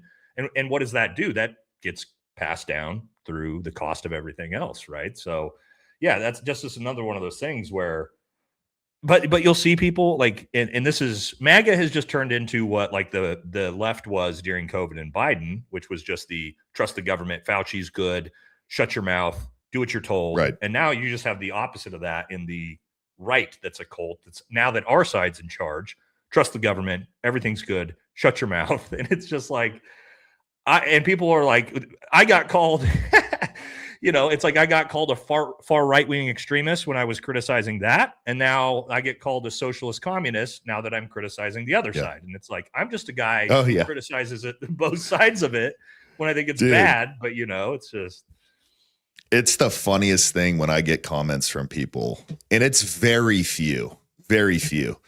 But when I get comments of people who are like, oh, Dan turned into a liberal, it's like, of course, bro, you have no idea. Yeah, because you're critical of what? MAGA and Trump. So now you're a socialist. I mean, I get it all the time too. And it's like, no, maybe you just want accountability for a fucked up the guy who's doing a fucked up job, I've said it. I'm not a part of any party. I am Christian and America first. I care about what's going on in this country. I care about the people we put into office. They actually do what they're going to say, or at least give it their best effort and not switch it up. And if you don't, I'm not going to be sitting there like, oh, let me put my MAGA hat on and support you no matter what. Dude, no, that is so weird. Can you imagine a CEO going into a company and saying, oh, I can, triple your profits and everything. And then he does the complete opposite. And the owners be like, dude, we love you. Yeah. You're going to stay here forever and let me give you a pay raise. Like, you lost all our fucking money, but you're doing a great job. Let's stay the course. Like it doesn't work anywhere else in society. It's really weird. I mean, do a sports team, right? Like a new coach comes in and you go 0-15 and you're like, well, we voted him in here. So good job. You get him the fuck out of there. You fire him, right? That's how it is everywhere. It's really weird because obviously Trump's health is declining. Like, what kind of legacy do you want to leave? Like, you have a chance to go up against the world right now. You can do it. Like, he has the personality 100% to do it. What do you want to leave, bro? Like, so, okay, let's go to the worst case scenario. They kill him. At least he is a guy who was like, you know what? I am really going to look after the blue collar dude who thought he was making good money a year ago and now can't even go paycheck to paycheck. He's having to go, get cash from Speedy Loan and everywhere else because diesel's too high, groceries are too high. He just had another kid. Like, what kind of legacy do you want to leave? Is it just, oh, I was a billionaire? Who cares, bro? Nobody cares about that. No one cares. Maybe he does. Maybe I was going to say maybe it's to make sure his family's taken care of, but the family's worth $6 billion. Like, what fucking more money do you need? Right. To your point. I don't know. For me, blackmail, maybe, right? Threats. Yeah, maybe. I think so. I don't think anything makes sense otherwise of why we got what we got. I think Butler had a lot to do with it. I think that was a warning to him. Hey, you're going to do what you're fucking told, or this is what's going to happen to you. And because the reason I say that is within 48 hours, within less than 48 hours after that happened, he chose JD Vance as his VP. It was almost immediately after that gunshot went by his head that he went, okay, JD Vance. Now, is that a coincidence? Maybe, but we know JD Vance hates his guts, right? We know a lot of those things. So to me, that whole event felt, and everything changed after that, right? Then we got the America Last Trump after that. So I don't know. I think that maybe this was planned the entire way, right? Maybe I'm off base, but I think it's either blackmail or, threats, because it doesn't even make sense. It's like he's not even trying, dude. He's not even trying to fake it. You know what I mean? When it comes to doing something America first, it's all just in your face, grift, fraud, everything for Israel. It's just at this point, I don't know. Well, I think that when he was completely gone for me, I don't know when this was. I mean, he's been gone for me for a while, but his polls were doing like crappy here. And he went on and he said, well, my polls are really doing great in the country that Netanyahu runs. I don't say the word here, folks. And he's like, well, maybe I'll go, when I'm done here, I'll go run over there. And it's like, bro, you were the president of the United States and you were saying that just because you're not doing good in the polls here, you're going to go to another country and run that one? Fuck you. Fuck you. That is so sick, man. Get out of your own way. Get out of your own way and do your job. That's the same shit Ben Shapiro said. Ben Shapiro said, the reason why I'm comfortable living here in America is because our greatest ally exists and I can flee. That's literally what he said. And so that when the fucking president of the United States is saying this shit, I say this all the time, Dan. I'm like, look, good, bad, or indifferent, I'm going down with the ship in America with all of us here in the chat, right? Whether we burn into, anarchy and the post-apocalyptic whatever, I'll be a part of that. I'm not fleeing. I'm not fleeing to, Dubai or China or whatever. It's just, but when you have the president of your country is like, oh yeah, I'll just head on over I'll go be the prime minister of that country. You're just like, fuck, dude. Okay. Yeah. Talking about how popular you are over there. Yeah. Anyways, let me throw this up on the screen and then we'll do some super chats. My dog is barking in the background. Sarge, cut it out, dude. He probably sees some deer out there. I got to piss real quick. So if you got a clip or something to show. Oh, yeah, absolutely. I'll just throw this up on the screen. All right, I'll be right back, chap. Yep. Sarge, you're good, dude. Just deer. Sorry, folks. My black lab, he gets excited when he sees deer. There are a couple of fawns out there that are always running around with their mom. So let me throw this up on the screen.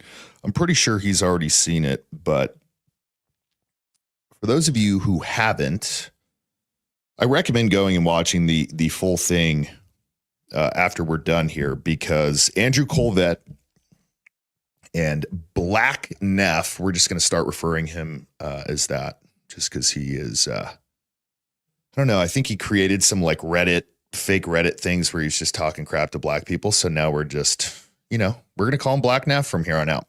But anyways, they had him on a show, or Charlie's show, which they still haven't changed the name of. They need to do that. And this is some of the craziest stuff I've ever heard from Andrew Wilson. I'm just going to be really blunt with you guys. I thought that she was actually quite stupid. I was shocked. I was actually quite stunned. Wow. I didn't think that she was a very smart person at all.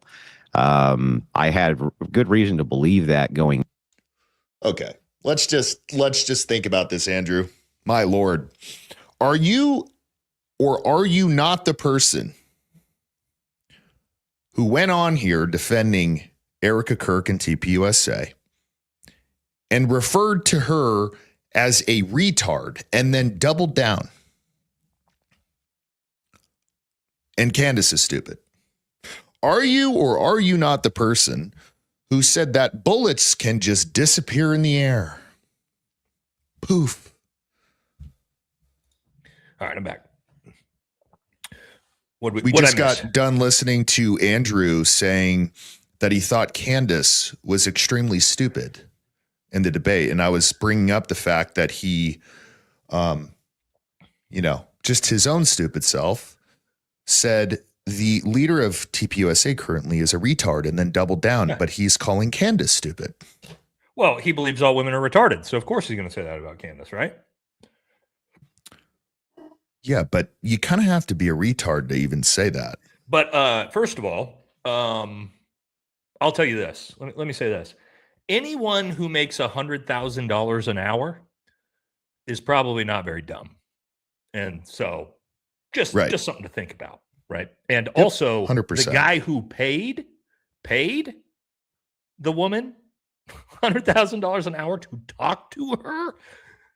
I still cannot drive home, Dan. I don't think I've done, I've made my own memes on this, and I just don't think it's getting the traction it needs to get about how he is the world's biggest cuck. And I don't mean that to be hyperbolic. I don't mean that to be sarcastic, to be a jerk. He paid a pregnant woman $300,000 to sit in the corner and talk to her for 3 hours. Tell me there's not been any bigger cuck in the entire world than that. Chat. I mean, Well, I'm just saying. he didn't even come in second, dude. He came in third. The baby came in second. I saw that, dude. Did you see know that? What I mean? Like, could you imagine paying a woman Well, then he's complaining about it. $300,000 to talk to her? He complained about it after. He goes, well, I had to pay her to get answers. It's like, one, you didn't get any answers, bro. You didn't do anything. You didn't get answers. We didn't learn anything new. We learned you're an idiot, and that's it. Like, we didn't learn anything new. And I said this before the debate happened. I said, they're both going to stick to their points. Mm-hmm. They're both not, like, Candace is going to run them in circles, and everybody's going to go watch it and have the same exact view as before. The problem for Andrew is Candace has way more people than you, buddy. So you're not winning. You're not winning. Pull up I made this meme myself, and I'm trying to get people to pick up on it, because this is what we saw, guys. I mean, this is Dude, so I made good. this one. This is it, right? Like, this is what you just watched. I mean, and I say, like, she's getting all right, you can pull that one down.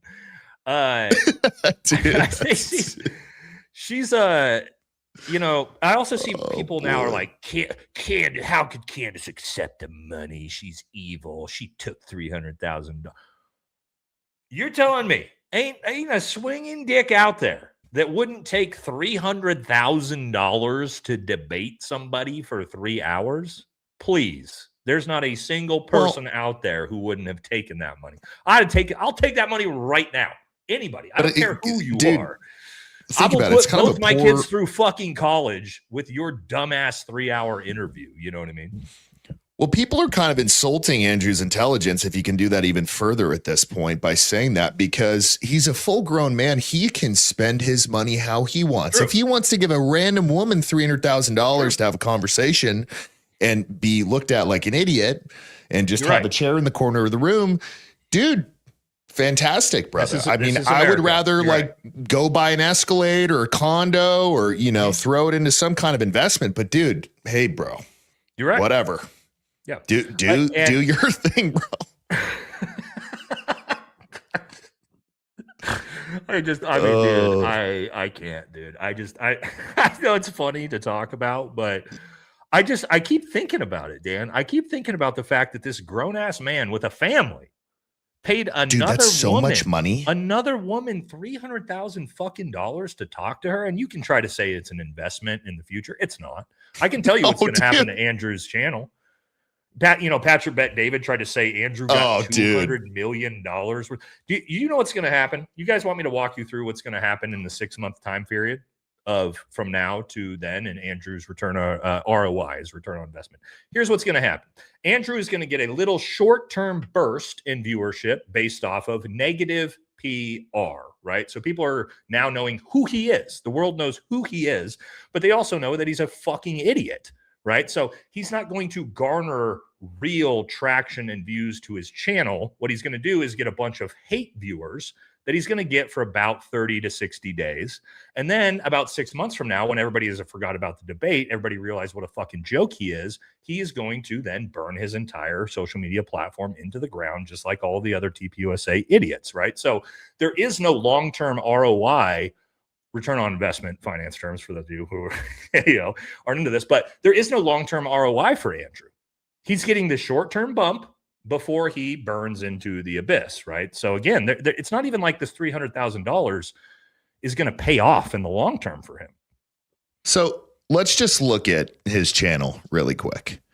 He is gaining less subscribers than we gain. That's every what I single get day. Yeah, that's average for us. And you just got, if you weren't an idiot, if you maybe had some respect, if you went in there with some integrity, these numbers would probably be in the tens every single day, because people would just respect you. But instead, you went in there and you were a jackass. So, dude, you didn't get. He maybe got 8,000. I would say. Well, no, I'm thinking of the value he got. He probably got $50,000 worth of value doing that, but he spent $300,000. realistically. Maybe 50 grand. Yeah, maybe. But dude, Patrick Bet David, it's like, oh, he got 200 million. It's like, dude, What check are it you out. talking about, dude? What are you doing? What are you talking about? Because I mean, even if let's say even if that was positive, right? Let's say it was 10 million positive views. Let's be honest, Dan. I got more positive traction off of that interview from Candace doing a 3-second shout out to my channel. Oh yeah, than Andrew Wilson did for his $300,000 investment. You know what I mean? 100%. Like that's how there's no, again, people like to say there's no bad PR. I don't believe that. Tim Kennedy proved that yes. Yeah. No, I mean this, right? There is bad PR. Andrew Wilson is getting the bad PR that we've seen. And no, it's not going to long-term equate to his massive meteoric rise in success as a creator. He's going to burn it. I promise you 6 months from now. People are going to, nobody in 6 months, once Candace stops talking about him and all of us stop talking about him, dude, nobody, he's going to go back to debating OnlyFans chicks and, debating these random people. But he'll have even less respect. I know. It's like he said it's the best investment. He's gone online. Well, he's coping, right? He's coping. This is the best investment I ever made. All right, let's watch this, and then we'll get to some super chats. Is this the Roach Lord? The Roach Lord, dude. Gross. Did you see that? Are we going to talk about that? Yeah. I was going to do a video on it. We can. All right, We can. Okay. We can for sure. The Roach Lord. Sorry, Chad, if you don't know what I'm talking about. The right wing can never, ever forgive Candace Owens or Tucker Carlson for. They can never forgive them for what I'm about to say. Oh, God. Whatever you think about what happened on September 10th, whoever you think did it, it doesn't matter on some level. Whether he was shot or blown up, who pulled the trigger, or who was in Tyler Robinson's ear that made him pull the trigger. All of that exists independently from one very inconvenient fact, well documented thoroughly, which is that Charlie Kirk died that day, publicly, gruesomely. It was horrific. And people that didn't even like him cried that day, but not everybody. There were hundreds, thousands, maybe hundreds of thousands of left-wingers. Their first reaction, seeing a young man, 31 years old, with a wife and kids, publicly executed, his neck gushing with blood in front of hundreds of college students, their first reaction was to smile and laugh, and then to celebrate, and then film themselves celebrating, because that's how wicked they are. That's how much hatred the left has for us. All of us. Yeah, that's who Charlie Kirk was. He represents all of us. I didn't like him. He didn't like me. I didn't agree with him. See, it's very interesting. I think this guy completely switched his stance after Charlie Kirk. And it's really interesting to see. I don't know if he was bought or what, but there is, look, my chat, I have been both critical and supportive of Nick. We've talked about this, Dan. Of things we've supported that he said and movements that we thought he was moving things in the right direction. While at the same time being like, yeah, he's a fucking little chud that hates women and all these different things we disagree with. He's lost all of the positive all of the America First movement he had. He's flipped on all of that. He's now, it's all left versus right. Oh yeah, it's all left versus right. He defends Israel all the time. It's like the most bizarre. Well, let's be honest. He's a gay Fed, right? Like I think he actually, I don't use the term "you're a Fed" lightly. Like everybody's a Fed on the internet. I get it. Nate's a Fed. Dan's a Fed. We're all Feds. Ian's a Fed. Candace is a Fed. 20 years. 20 years over here, right? I actually was a Fed, right, for a while. Are you going to force valor me soon, dude? Yeah, I am going to. But my point with that is you won't ever see me like actually, I'm the last person that's like, oh, that's an op or that's a Fed. I know like everybody loves to say that about everybody now. Yeah. It's like the odds of that. He, however, is one of, if not the only people I actually do believe now is a Fed. And by a Fed, I mean that he is basically complicit because he was most likely given a situation after January 6th where they said, you're going to do what we fucking tell you to do, or we're going to put you in prison, right? That type of heavy-handed Fed, right? I do believe that now based off of what I'm seeing, because all of his values and morals and ideologies have flipped to exactly what you're saying. And all Nick Fuentes does now, and he didn't used to do this, right? And that's why I used to like some of the stuff he said. Now I'm off the board completely. All he does is attack conservative America firsters. That's his whole platform. He attacks Ian Carroll. Weird. He attacks Jake Shields. He attacks Dan Blazarian. He attacks Candace Owens. He attacks Tucker Carlson.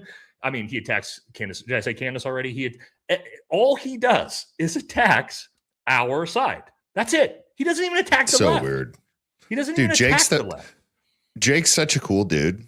But that's my great point. time with That's what he does. He attacks his own side nonstop. That's all he ever does. So that's my point weird. with it's pretty obvious what's going on with that, especially now when you watch this, where he's crashing out and defending TPUSA and Andrew Wilson. Like, what, dude? So anyway, but also, yeah, I don't know if you guys see the recent video of him having roaches crawling all over him. Have you seen that, Dan? That's why I'm calling him the roach lord. Let me see if I can find it really quick. It's too bad too, because and I think Nick, I think Nick's had an absolutely generational fall off. His own viewers, young viewers, have pretty much abandoned him, and it's too bad because he could have been a positive force for good with young conservative men, but now he's long gone at this point. Oh, 100%. Sad to see. You know what I mean? All right, folks, here we go. Oh, the roach. You're going to see the roach. You're going to see the roach on his chair on the left. Son, his vice president, the Joint Chiefs, Tucker Carlson, who visited him 3 times. It's all over. But Charlie Kirk was going to tip the scales? Golly. Why? Oh, my goodness. I told you. Because Charlie Kirk had a personal relationship with Trump? They're all over. So did Lindsey Graham. Yeah, they're roaches. In contrast, Trump's reaction to Charlie Kirk's death with his reaction. How funny is that, dude? Just wearing a suit in your own house. Right. But everybody's going to be like, oh, is that a... No, I want to give some context. We have to remember who he is. And I'm not trying to knock young 27-year-old men. I was a young mid 20-year-old man. Yeah. Before my wife saved me, I was a disgusting piece of shit when it came to my house when I was 23 years old, living by myself in the military. I was hardly ever there, right?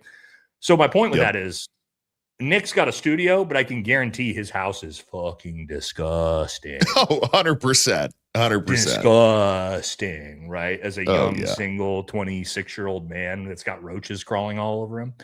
You know what's going on in that house outside of that camera.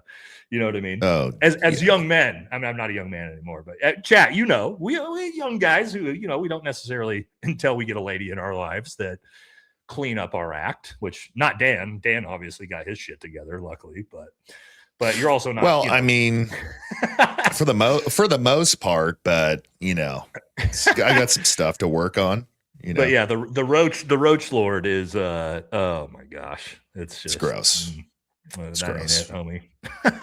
All right, let's get to some super chats. Let's do it. Oh, hold on. Can we play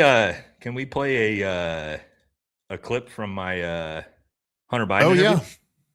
Oh, let's do it. Yeah, let's play a quick clip just as a preview, guys. And again, a lot of people, if you're expecting me to do some weird expose attacking him, it's not going to happen. It was just 2 dudes sitting down talking like we are now. So, but I wanted to give you guys at least a little.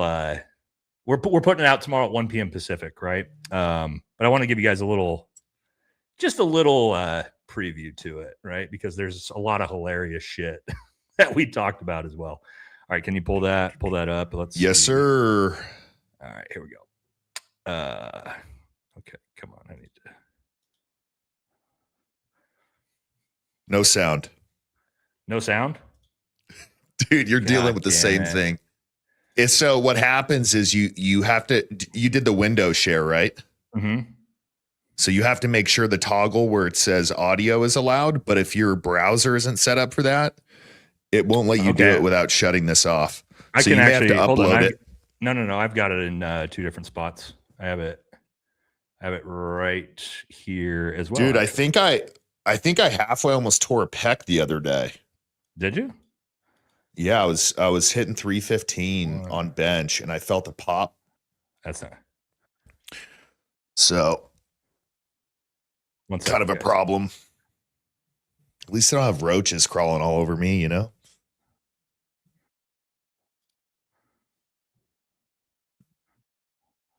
Hold on 1 second. Okay. All right. Let's see if I can pull this up because we're talking about All right. Lindsey Graham. You want me to remove this? Yeah, I'll pull this down. We're talking about Lindsey Graham, Lady G, the closetocracy, all of the Let's see. closeted gay Republicans. We should be able to pull it up here now. Let me see if I can do this. Okay. Are Let's we see. good? Is that full screen? Yeah. All right. One that we We know, hear it? you know, Yep. There we and go.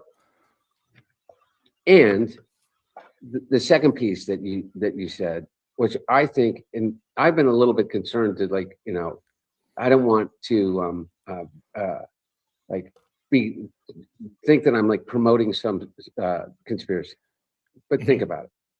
Think about where Lindsey Graham was when he was sitting in the back of a car talking about my dad as being the kindest man that he'd ever met. Okay. And that if you didn't like Joe Biden, there's something wrong with you as a man, not necessarily. Lindsey Graham was never going to vote for my dad. Okay. And I'm not doing this to speak ill of the dead that can't speak for themselves, but everybody knew Lindsey Graham was gay. Everybody, everyone Right. knew That's that not. he was It's not a gay. secret. And by the way, whether he was gay in the sense of that he had a relationship, I don't know. I never met anyone that dated Lindsey Graham, but everyone knew that Lindsey Graham was gay.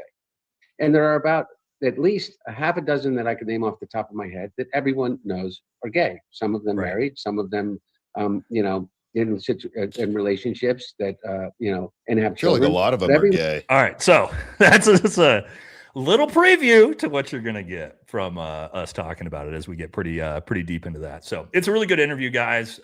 Go into it, you know, with an open mind. Right, because I'm not there to attack Hunter. I'm not there to attack anybody, right? I just want to learn about, you know, him and his life and things like that. And I think you guys are like, it's pretty funny. It's pretty fucking funny. Well, yeah, I because mean, I think we do talk about a lot of backside, you know, creepy, weird shit in politics and stuff like that too. So anyway. Yeah, I mean, I think there's context too. I mean, Candace and Tucker both interviewed him. Yeah, we talked about that. And we talked about him being a crackhead. We talked about all kinds of stuff, man. We talked about the laptop. No way, in the hotels? You go all the way into the hotels? Yeah, we talked about all of it, man. But I didn't do it in a way of like, we're not doing it in a way of like me attacking him. I want to learn about the fucking story and all the stuff that happened. You know what I mean? Sure. So it's a good interview. I think you guys will like it. But don't go into it being like, Nate's going to expose Hunter. Like that's not my content. That's not what I'm here to do. So yeah, but I think you guys will like it. Anyway. Okay. There we go. Oh, I'm with you on that one. Okay. Got it. Thank you. Bunch of new members. This was because I thought I was going to do a members live. Guys, we are going to do a members live. I promise. Yes. But then I saw Dan was going live, and so we decided we were just going to hit this together. So thank you.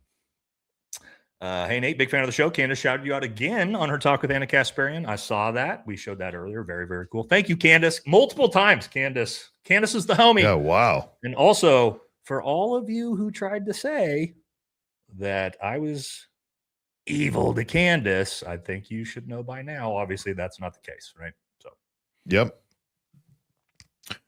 Michelle, welcome in, everyone. Please smash that like button. And if you haven't already done so, please hit that subscribe. It really helps the channel. Please be respectful in the chat or you will get put in timeout first. Then you will just completely be blocked. Thank you. And thank you for the huge super chat. She's the best. There we go. Stacy, oh my gosh, one of my biggest supporters. Stacy, thank you so much. Super generous. Everybody who got a membership from Stacy, make sure you thank her and use your emojis. Oh, we got to get the Pickles Wilson. We're getting the Pickles Wilson emoji coming as well. All right, it's coming. Yep, I'm gonna do all that stuff too. Excited to hear Candace shout you out during an exclusive with Anna Kasparian today. Very cool, very cool. Thank you. Thank you, Trisha. Where's Smoke Boy Pickles, dude? He's in a chair in the corner of a room somewhere, dude. You know he is. Dark room smoking. Just a jar of pickles for comfort. Humiliation ritual. Yankee says, hey, the combo between you two is absolutely amazing. You guys are slowly but surely gaining momentum, which is good for America. Although I do think Matt Walsh is awesome. He'll be way better if he drops Ben and goes on. I've been saying that forever. I don't really have a problem with Matt Walsh, man. I think he's talented. He just got to get out from underneath the Daily Wire. I agree with you that. Also, 100%. Me and Dan have been friends for a long time. So the fact that we're doing content together, it's not like we like just met each other. You know what I mean? So yeah, we just finally got Dan into live streaming. You know what I mean? Yeah, we finally got him in. Yep. There we go. Thank you very much. When Smoke Boy Pickles said he had Candace cornered, dude, he's in the corner. What is he talking about? I got her in the corner, dude. The king of the corner talking about how he's got Candace cornered. Yeah, like, okay, buddy. Oh, boy. If you do Sunday early evening, I'll probably watch the video because Baron is live Sunday evenings, but we'll definitely watch y'all's when he finishes. So what time is Baron live? We'll text him. We can ask him after. We can work around Baron's schedule too. We can do it a little bit. I think Baron's usually a little bit later. So, but yeah, we'll make sure. We'll make sure to avoid it. Yeah, we'll ask Baron after this and make sure. We're still trying to figure out the time, guys. Daddy's home. Shabbat shalom. Now you will get 7K. You're welcome. Yeah. There it is. Oh boy, that's what Charlie said every time. You know, I'm sure. He threw his keys in the drawer. Shabbat shalom. No way he did that. Thank you, Miss Cherries. Oh, you missed one of yours right behind that. It's a good one too. Oh, geez, my bad. Private Pickles, the master gunsmith sniper. Private Pickles, dude. All right, I got to start adding. I'd call him Pickles. Private Pickles is funnier. That's great. All right, let's see. You guys, hold on. You guys notice the video I did calling him out has hundreds of thousands of views, so you know he's seen it. Has he produced his DD214? No, Has he produced doesn't care. His FFL? No, he hasn't. Has he? Has he been able to show that he didn't lie completely about joining the military like I said he did? No, because he's not going to fucking produce any of that because he doesn't have it. Anyway, he does not care. The only shooting instructions Andrew's wife had given any military men was to shoot their load in her. Oh boy. It's probably pretty accurate, to be honest, but oh my God. Well, I feel like with our audiences together, the super chat section is going to be... It's going to get interesting. It's going to be lit. Oh, wow. That's going to be... That's funny. Oh, wow, Bob. You did not mess around on that. I mean, it's not incorrect with the baby daddies, but whatever. Oh, okay. Moving on. Yeah. Stacy, Master Debater should be a sacred name for Charlie since he was a good sport about South Park making fun of him. Just saying, he was a very good sport about that. But that's because he had a good sense of humor. You know what I mean? Unlike these guys. The Miss Cherries, thank you very much. Andrew wanted to join the army because he thought you'd get free cigs. You used to. They used to come in MREs back in the day, but not anymore. Thank you for your service, Nate. Thank you. I appreciate it. You almost said cervix. I did. I've been thinking about that joke nonstop since. Who was it that said it the other day? I don't know. I think it might have been Jesse. I think it was Jesse. Another variable is TR just happened to hit CK when he was debating trans issues in the 30 seconds he spent in the prone with no inside info. That is interesting, right? Like the timing of when that shot is placed after the question, and we know if the shot actually came from that person on the roof, which I don't believe it did. That's a tiny window to pull all of those things off coordinated like that. That's a great point, man. Oh, yeah. Yeah. Padre says, did you see the video that shows something bouncing off the rain in front of Charlie? I sent you a link on Insta. I haven't, but I'll take a look at that. Thank you, bro. Kim Brown, thank you. Welcome.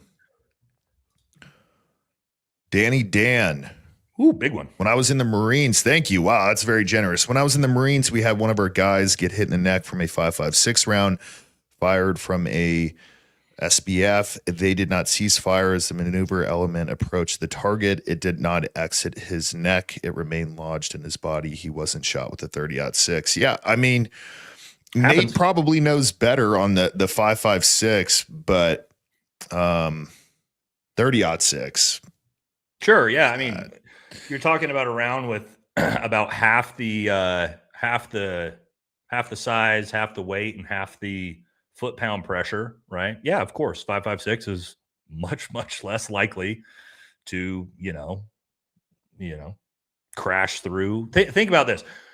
Do you go hunt moose with 5.56 rounds? No. Why not? Right.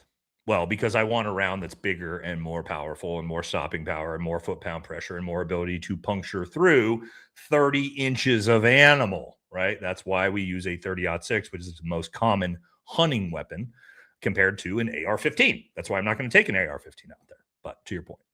Yeah. Well, thank you again. That was very generous.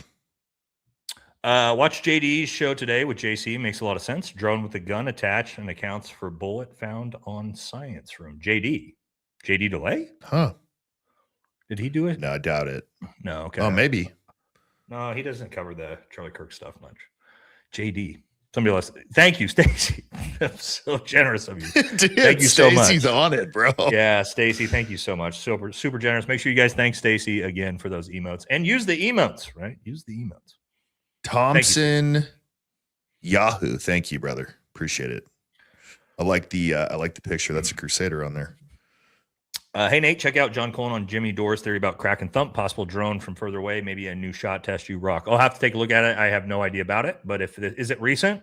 Is this something recent? I'll take a look at it. But yeah, I haven't heard of this one yet. TPUSA is sending text about the left, to Andrew, because Republicans are about to lose the midterms and they need to keep division instead of people uniting about the BS fed to us. Yeah, I would say there's probably a decent chance of that. And Andrew tried to force that at the very beginning in his, did you see that, Dan? Yeah. When he read it off, it was all about the left. Yep. And you're like, you are not here to debate who did this, Andrew. You are here to debate. There is overwhelming evidence Tyler Robinson as an individual did this. So the fact his entire opener was all about the evil left. I think, and maybe the left did it. I don't know. I'm just saying that's not what he was there to debate, but that was what the narrative they tried to push. So, right. Blue-eyed hillbilly says paralyzed text. Sorry. If you don't know who she's talking about here, Paramount Tactical, but they call him paralyzed testicles. Oh yeah. Is paralyzed testicle. Guys, he's been taking a beating. Maybe we need to stop bullying him. Dude, he needs to shut up though, to be honest. Yeah. Okay. Anyway, is a shillbilly that sucks because I'm from West Virginia. We don't claim him. I'll be joining your channel, Dan, when I get my comp and pen. Much love to my men. Thank you for the support. And again, yeah, it's like with him, man, I was, and you guys know, I was so respectful and I just didn't fucking respond. But at some point when a fucking 5'6" dude talks enough shit about you, Dan, with a man our size, it's like, I'm sorry, enough is enough, bro. Like, you're a tiny little man. You don't get to fucking speak to me that way online, and it is what it is. Yeah. Michelle, if you guys would like to support the channel in other ways, you can become a member or go check out some awesome merch. Absolutely. Thank you, Michelle. Sean, speaking of firearms, have y'all seen the Desert Eagle 50AE Viking Edition? Yes, it's not practical, but it's super sweet. Must have for Valhalla, and I'm pretty sure the rounds don't evaporate. Oh, man, I'm sure those don't, for sure.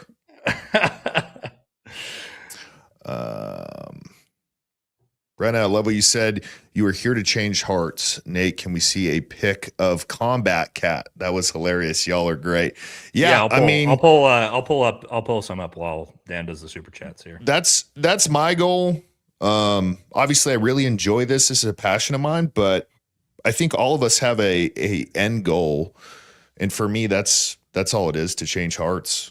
And not to be brutal about it, but to honestly convince people. For me, that faith comes first, and then integrate your politics into your faith, not the other way around. Pull I don't think up, politics should. No, 100%. Yeah. That's you got a great take. Pull up my my screen. I'll show you guys real quick. For those you don't know, Munchkin has her own Instagram page, right? Where we do There all we this go. stuff, right? So here's Munchkin. Here's Travis Pastrana rocking the Munchkin merch. We've got we got Munchkin in all her glory. Now, what here. kind of cat is that? She's a Munchkin cat, dude. Oh, really? Okay. Yeah, that's I'm her not name's Munchkin. familiar. Look at her feet, bro. Oh my Lord. You see them? I got a couple running around the ranch, but I've never caught any of them. Oh, but anyway, tactical cat. Here you go, guys. Yeah, there's the tactical. That's the battle cat. And then we've got her in her night vision goggles. Last one. Sorry, guys. Anytime I get a chance, here we go. Let's show this. So we gotta take a little pause here. Oh my god. So here's Munchkin. And she's got her bunch of the nods on. Oh yeah, she's got kitty nods, dude. Oh, Munchkin. There we go. That's how ridiculous we are around now. Munchkin's household. Got her night vision goggles on, as you guys can see. She hates it, but and we'll shout out. Is she pretty chill? Oh, look at her, dude. She doesn't give a shit, bro. She just folds up, man. She's the most chill. Oh, that's awesome. Yeah, Munchkin's the best, man. That's These are literally pull us back up on our side by side here. I'll show the chat that these are her Munchkin's nods. She's got the full op score and everything to it. And she's got a tactical plate carrier. I'm sorry, guys. I know there we go. She's got backup nods to her nods. So yeah, I know you guys are probably just like, in case she breaks them. I know everybody's like, Nate's out of his fucking mind with his cats, but yeah, it is. Oh, that's awesome. Yeah, man, I've never really been a cat guy, but I have a bunch running around the ranch, but they just don't come near me. They just eat rats and stuff. Yeah, that's like we have outdoor cats too, but yeah, indoor cats are a little bit different. But dude, I wasn't a big that says we got me and Munchkin right here. I wasn't a big cat guy either until I got Munchkin. For whatever reason, I saw this meme of this cat. It was like 3 years ago, and it was like this viral meme on Instagram. And I was like, I want a fucking cat. Also, I love big cats. Like I'm covered in lions, tigers, bears of mine. But I was like, you know what? I'd never had a cat. And so I saw this Munchkin cat. And we just randomly one day were like, all right, we're getting a Munchkin cat. And then we got Munchkin, and now we can't stop buying cats because cats are the best. So, I mean, I have dogs too, right? We got Rottweilers as well. But yeah, man. I'm a huge cat guy. So there we go. I'll join when my comment pen drops. Much love. Thank you. Dan, tell Nate if he needs extra mods to add. Sure, we can always take good mods. We got great mods, but yeah, I'll. She's great. Well, I'll get your info from Dan after this. Thank you very much. Yay for a weekly show together on Sunday. Nate, don't know if you watched it, but Candace shouted you out again during your interview with Anna Kasparian. I did. There we go, dude. I love Anna, but that's, the best part, Dan, is everybody knows Anna is my favorite person on social media. So the fact Candace and Anna together shouted me out, I was like, fuck yeah, dude. Legendary. Yeah. Legendary. Thank you. I am Danielle. Appreciate it. Rockstar says, much respect both of you. Candace is my favorite. Thanks to her, I subscribe to you both. Hard to find truth these days. Hunter Biden is on my favorite podcast. Doesn't sit well. Reminds me of the Bush's dirt. Still respect for owning his demons. Listen to what he has to say, man. You might be shocked at the story that you were told by Fox News about Hunter Biden might not be exactly the truth. It's crazy how that works. So, like I said, have an open mind. Have an open mind and listen to what he has to say, man. I really like the guy. I'm not going to lie to you guys. You know how it is, Dan, when you meet somebody personally and you're like, I like this guy. That doesn't mean I agree with everything he has to say. That doesn't mean I agree with his politics. But as for me, as another man to man, I really like Hunter Biden, and I'm not going to fucking apologize for that. And if you don't like it, fucking crash out and unsubscribe. I don't care, because I think you guys, again, I can have a friendly conversation and like people, man. And if you don't like it, sorry, don't be upset. Just don't watch the video. You know what I mean? I already see people Well, super upset personalities- that I even did an interview with him, and it's like, dude, I'll talk to whoever I want, by the way, because I'm a grown man and I can do that. Personalities are not politics. You can go and talk to literally anyone and like them just based off of how you get along with them. Yeah. I usually am not the person who naturally likes a lot of people. But neither am I. I've talked to liberals and been like, oh, it's a cool dude. See, you know what I mean? I just like, saw somebody said, wow, you like Anna, Candace, and Hunter. You're a traitor. And it's like, yes, I like all those people. And guess what? I'm not a traitor because I'm not a Republican. And I don't give a fuck if you don't like that, sorry. Yeah.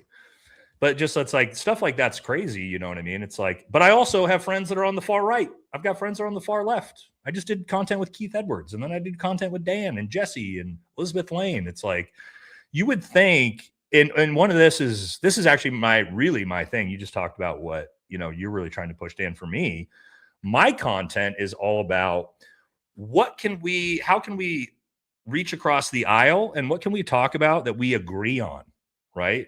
That, to me, that's going to move the needle way more forward in positive direction for America than let's hate each other and do more division. And that's not what my platform is. And my audience knows that's not what my platform is. And that's the way it goes. And if you don't like that, then I'm sorry, you can move on. Well, the people need to come together and just hold the government accountable regardless of what side it is. Like, I don't know what the, like, oh, we hate each other, like when that started, but I personally think the two-party system at this point is a complete psyop in order to get whoever is in office for that side to really like the government. But I think people just need to stop liking the government that much, regardless of what side it is, dude. That's us, Dan. Me and Dan are like, hey, fuck both sides equally, right? Like and people are like, you're a traitor. And it's like, why? Because I don't like your side? I don't like either side. Because I don't like the government, because I work for the government and it's garbage, My thing at this point is principles, not politics. Like, that's it. Yep. That's it. Yep. Katie says, instead of Andrew Dice Clay, we have Andrew Fakin Gay. Katie's always got the bangers. Talking about dissolving rounds. What a time to be alive. Dude. All right, you guys have had some funny ones tonight. Well done. That's true origin of the double tap, just in case. That's the first one breaks up. That's right. I didn't know that. I didn't know the double tap was just in case your first round disintegrates in air. That's, as a Green Beret, I learned something today. Thank you, Hop Whisperer, for that. There we go. That's why we do it. I didn't know that. 40-year-old widowed 11 years ago, solo mom with a 15-year-old kid, business owner, volunteer EMT. Any advice for dating again? Where do I start in 2026? Sit outside. I think she meant to say Bass Pro Shop with accepting dating apps with a QR code survey. I mean, look, I'm a single man in 2026. I have not gotten it figured out. Very weird game right now. I think for both sides. I think for me, I have the philosophy of just trusting that God will put somebody in my life that is right and that doesn't feel wrong. And that's it. So, but as far as like actually like putting yourself out there, I'm a big fan of church. I'm a big fan of the gym. Not a big fan of bars anymore. Used to like always go to dance halls and stuff here in Texas. And, for me, it's, just wholesome places to find people. But that's not a bad idea. Go to Home Depot, go to, Bass Pro Shop, Academy if you're in Texas, and you'll definitely find a good old boy in there for sure. I wish I had advice for you.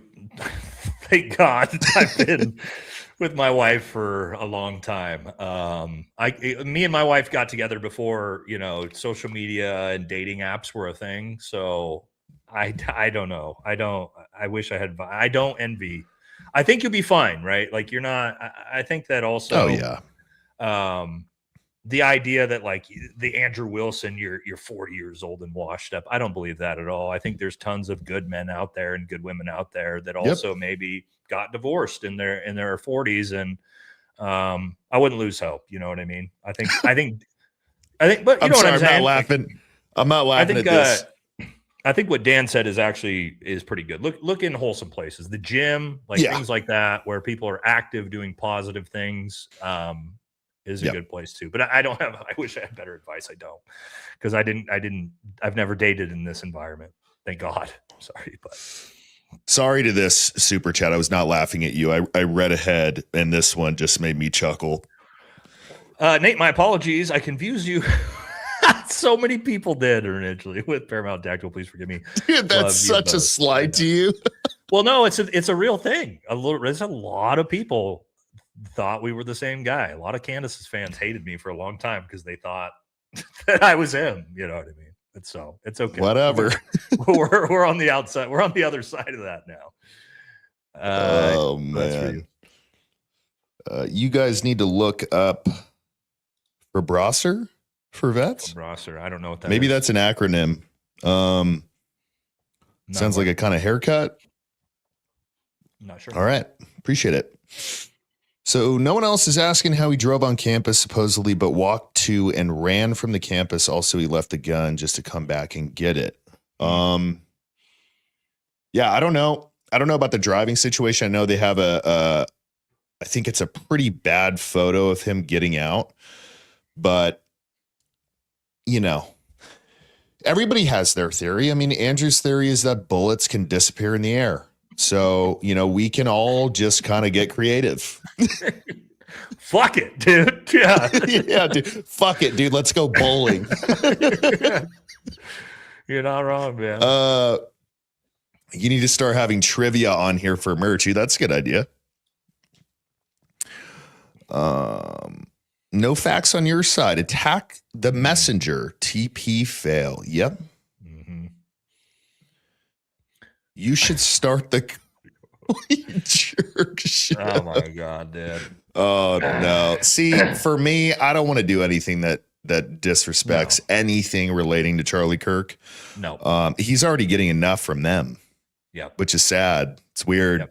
Yep. But we appreciate your honest opinion. Keep up the great work and some comedy parts. Thank you. Appreciate it. There we go. Narcissistic personality disorder, antisocial. Who are we talking about? Probably Andrew. You, obviously. Yeah, me. Andrew definitely has one of the craziest egos, unwarranted egos I've ever seen in my entire life as a grown man. It's wild. Yeah. It's one thing to have an ego when it's warranted, right? Like some of those men are tough to deal with. We have a ton of them in the special operations world, as you can imagine, Dan, for good reason, right? These are men at the highest performing levels in the world.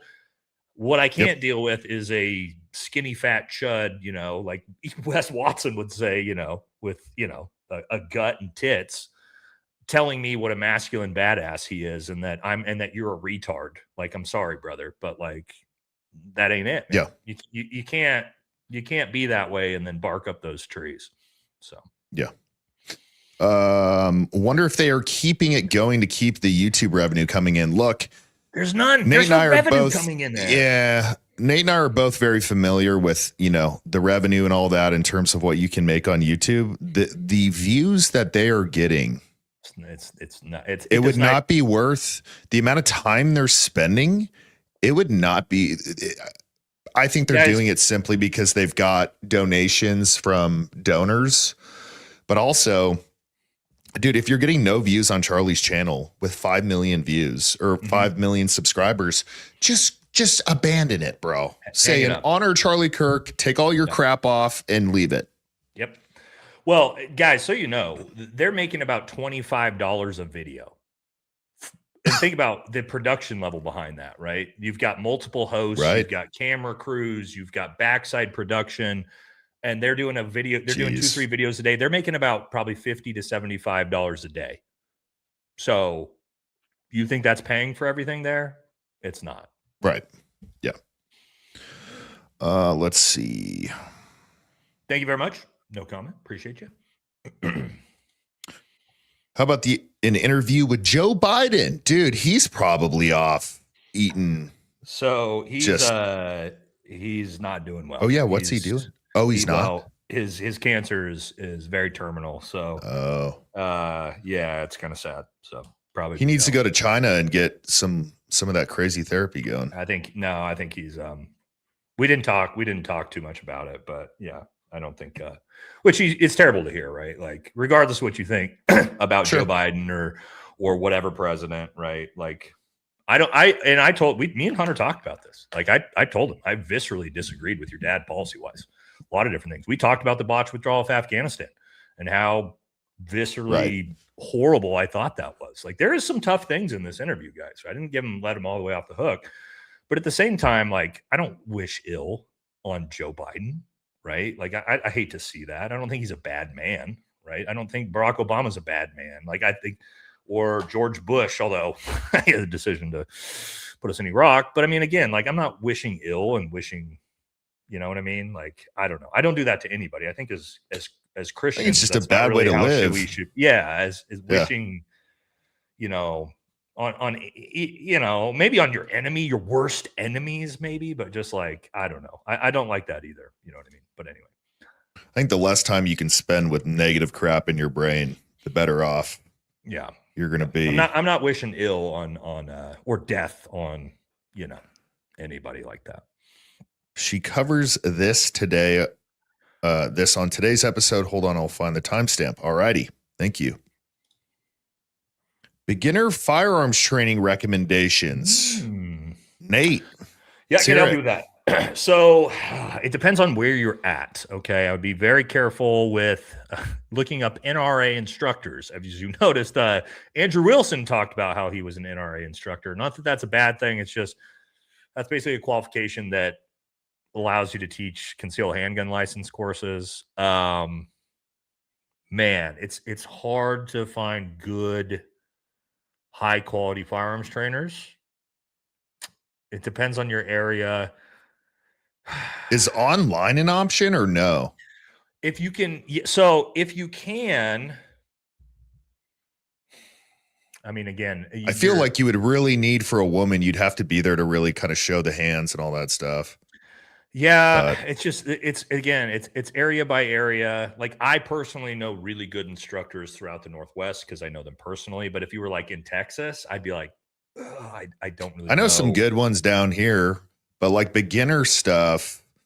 I mean, I think you can find a lot of good people for that. I think even just like your local firing range, right? If you're looking for very basic beginner pistol classes, something like that's a good place to go because typically and when I say this, like a well-established gun range is not going to have some piece of shit instructor who has no idea what he's doing. Be careful of like civilian instructors that have their own companies that are doing their own thing. I guess I would say there's some really good ones, but there's also some that are like Andrew Wilson. So base level, I would go with like a gun range. Right. That's the best I can do without knowing where you are or who the instructors are. Right. So that would be. There are a lot of FUDs out there, though. There's a ton in the firearms instructor community. Oh, there's a lot of guys that don't know what they're doing. So you do have to be careful. Yeah. But usually gun ranges have some pretty decent instructors. So. Yeah. All right. It was a tweet from Candace. Definitely way to context. I sent it to you. Yeah. Apparently, let's see. Candace is going to ignore the gag order in the Charlie Kirk case at this point. Okay. And she tweeted that. I don't know when it was. I think it was maybe a while ago, but that'll be interesting. 48 minutes, 34 seconds on today's episode of Candace. Okay, we'll have to check that out. It's not feminism. It's nepotism and opportunity. Talking about Erika? Seems fair. Mm-hmm. Seems fair. I think that's fair. It's a little bit of the DEI angle that you're going with. I've turned so many people on to you, HDC. I love your approach and message. You do a great job. Too. Honest and no BS delivery. Keep it going. Thank you so much. I really appreciate it. Dream team. There we go. I bet you we're definitely the biggest collab on YouTube. Oh yeah. Physically biggest collab. We're not the smartest, that's for sure. But yeah. Yeah, we're no Andrew Wilson.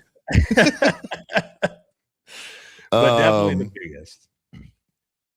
Wasn't Nate the guy who got mad at Candace for interviewing Mitch? I don't have that good of a memory, but I doubt it. Was it? Mad at Candace? No. I was, again, I've said this 100 times. If you actually watch my content on this, which nobody did, I was concerned that he was a con artist trying to take advantage of Candace, and I didn't want to see that happen.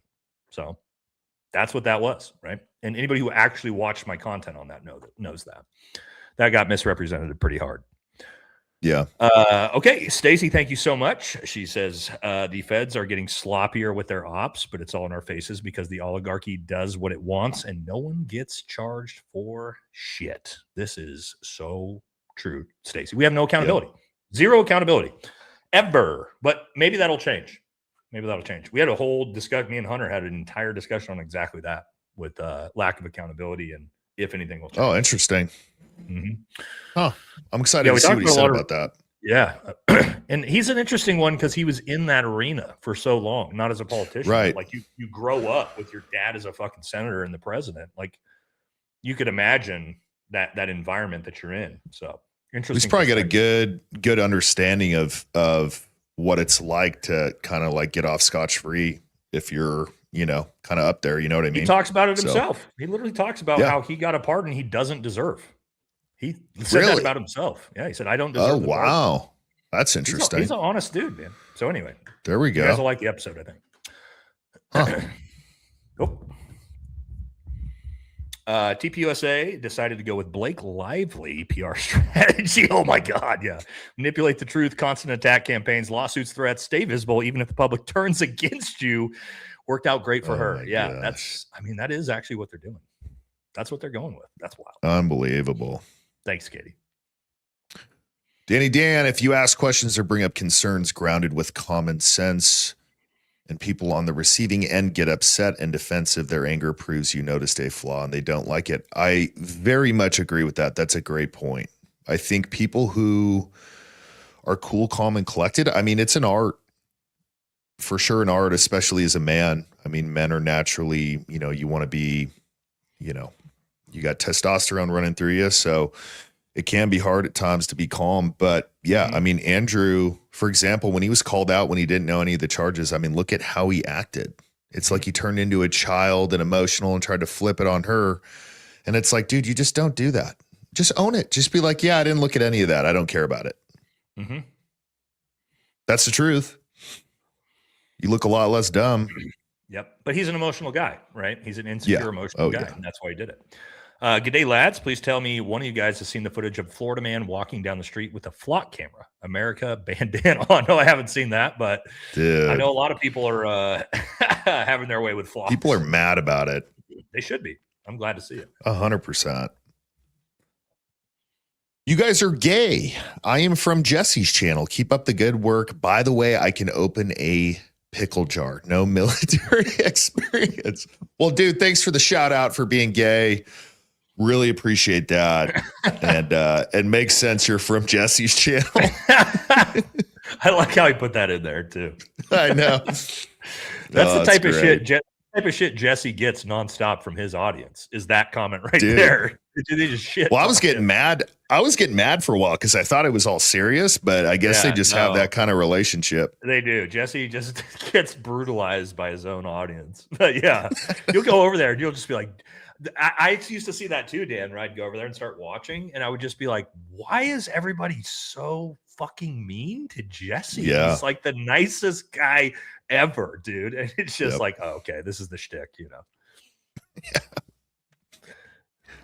Glad we have the live streams. Thanks, HDC. Absolutely, man. It's really overdue for sure. But I really love doing these. I've been telling you should get into it forever, man.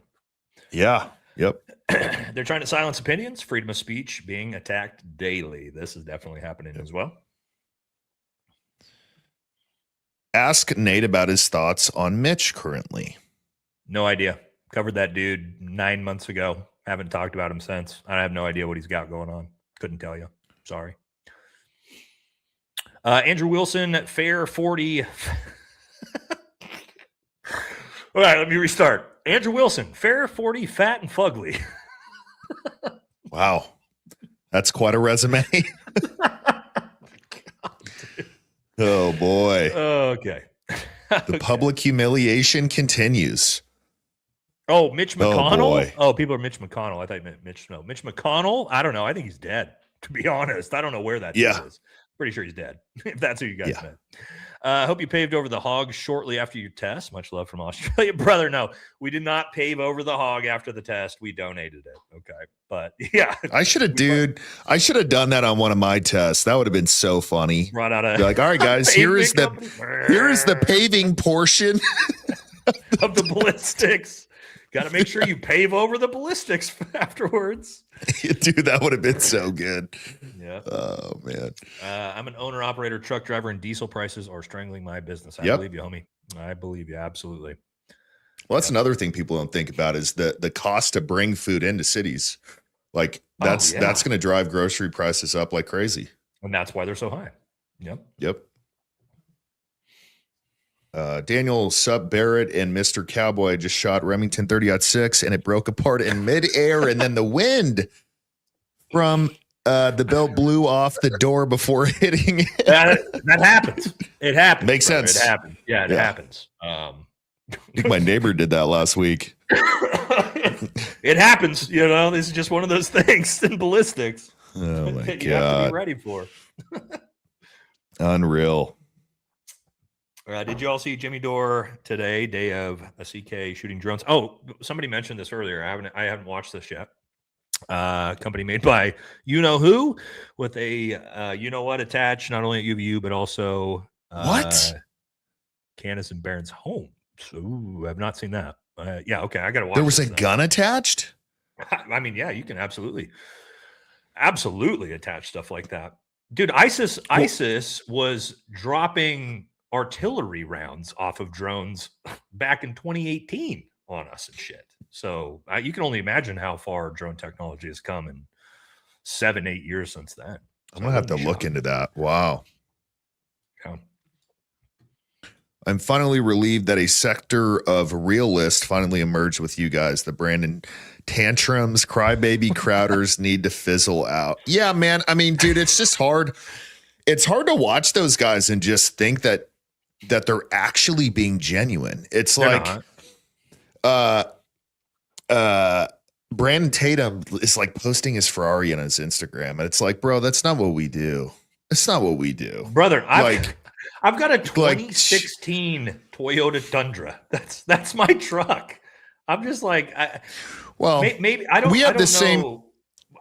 We have the same philosophy on money. Materialistic guys, no. Right? I'm not. I just care about my family and how well my family's doing. Yes, I spoil my daughter specifically way more than I should, but sure, and my wife, but you know what I mean? Like a Ferrari, and you're posting it on Instagram, and like you're never gonna see some shit like that from either of us. You know what I mean? So I talked to a billionaire, and he gave me some of the best advice. He said, as long as your basic needs are met, to where you can go and buy groceries and you're not, thinking about, oh man, like how much is left in my account. As long as your basic needs are met and you have a nest egg, there is not going to be an incremental amount of happiness you're going to get from more money. So the Ferrari or the boat or whatever else, you're not going to get more happiness from it. So for me, like the Tatums and the Crowders, it's like, guys, you guys have a bunch of money. Just be real. Be real. Yeah. Shut your show down. Like, that's it. Yeah, there's I don't know the exact amount. It's changed, but there's an actual dollar amount in America. It used to be like $108,000 a year. Now it's like triple that, where you get zero incremental increase in happiness beyond that dollar amount. Zero, none. You know what I mean? And it's not that like high. What you make a year. Right. It's something maybe around, it used to be like 10 years ago around like 108,000. Obviously that's, let's say $300,000 a year. And then basically after that, there's zero incremental happiness you could possibly get from anything beyond that. You can get more materialistic shit, but it's not actually going to bring you any more happiness, to your point. You know what I mean? So, more problems. Yeah, you definitely get that for sure. Iran's threats on Trump family are Philadelphia. Well, I see what you're saying there. False flags. Got it. Tracking. Good code wording. I like the code wording in the super chats. Has anyone heard from CU in Valhalla boy? No, dude, he's been quiet. I think he drank a bunch of beer with the U.S. hockey team and then just kind of crashed out after that. I think he got told. I think he got told by Trump, no fucking more problems, because he had like 10 in a row there for a while. Yeah. So I think they put him in hiding. How do you respond to that? Okay, sir. Same with you. Thank you. Yeah. Great show, guys. Thank you so much. Appreciate it. We did this one already. Oh, weird. Thank you. Oh, it's just another one. AK is co-owner of Charlie Kirk Media Company show. AK, who's that? I don't know. Chat, Adam. I don't know. Feel like I should know. How do the U.S. people feel about Trump using taxpayer money to fund a certain country to exterminate the Iran? How do I put this very bluntly? We fucking hate it. Yes, we do. Yep. For too many reasons to go into. Yep.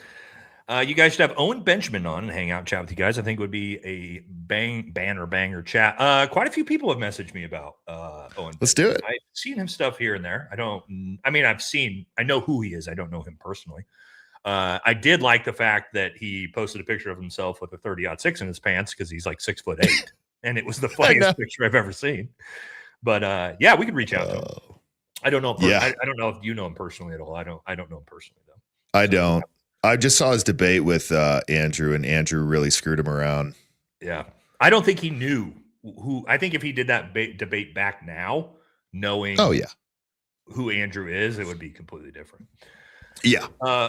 Andrew thinks bullets disintegrate in air because he used to miss the target so much. His dad told him that to protect his fragile widow feelings. That's actually a good one. That's a good one. Yeah. It's not that he missed the target. It's that the bullet evaporated. Yeah. North Korea dog walking Trump was 100% on my bingo card. It just took some time. Yeah, I haven't gotten to this story yet. I've seen it, right? Kim Jong-un is back dragging Trump. So I got to look into this one. What up, Nate Dan? Trump was always Mr. Globaloney. Just look into the origins of Resorts International that Trump bought into the 80s. Interesting. Okay. Andrew IQ is so low, it needs to boost to reach room temperature. Reed Butler, Nate, do you think Trump's unaliving attempt possibly was staged while the firefighter murder was true? Warning conveyed to Trump. I do. Actually, I think that's pretty much. And according to the firefighter's wife, she also thinks this now. Did you see that, Dan? The widow of the the widow of the fireman has come out and said that she believes the entire thing was staged inside job. Oh, really? Mm-hmm. Uh-oh. Mm-hmm. Yep. Ooh, that's not good. Yep. She came out a couple weeks ago and started talking about it. Did you catch the Jimmy Dore clip about the drones that could have been used? Boys' drones would be a problem in the revolution. No, this is about the third Now I'm going to watch the Jimmy Dore episode because anytime 3, 4, or 5 people message the same thing, I know it's a banger I got to watch. So I will watch it probably later tonight, tomorrow, and we'll cover it. Thank you.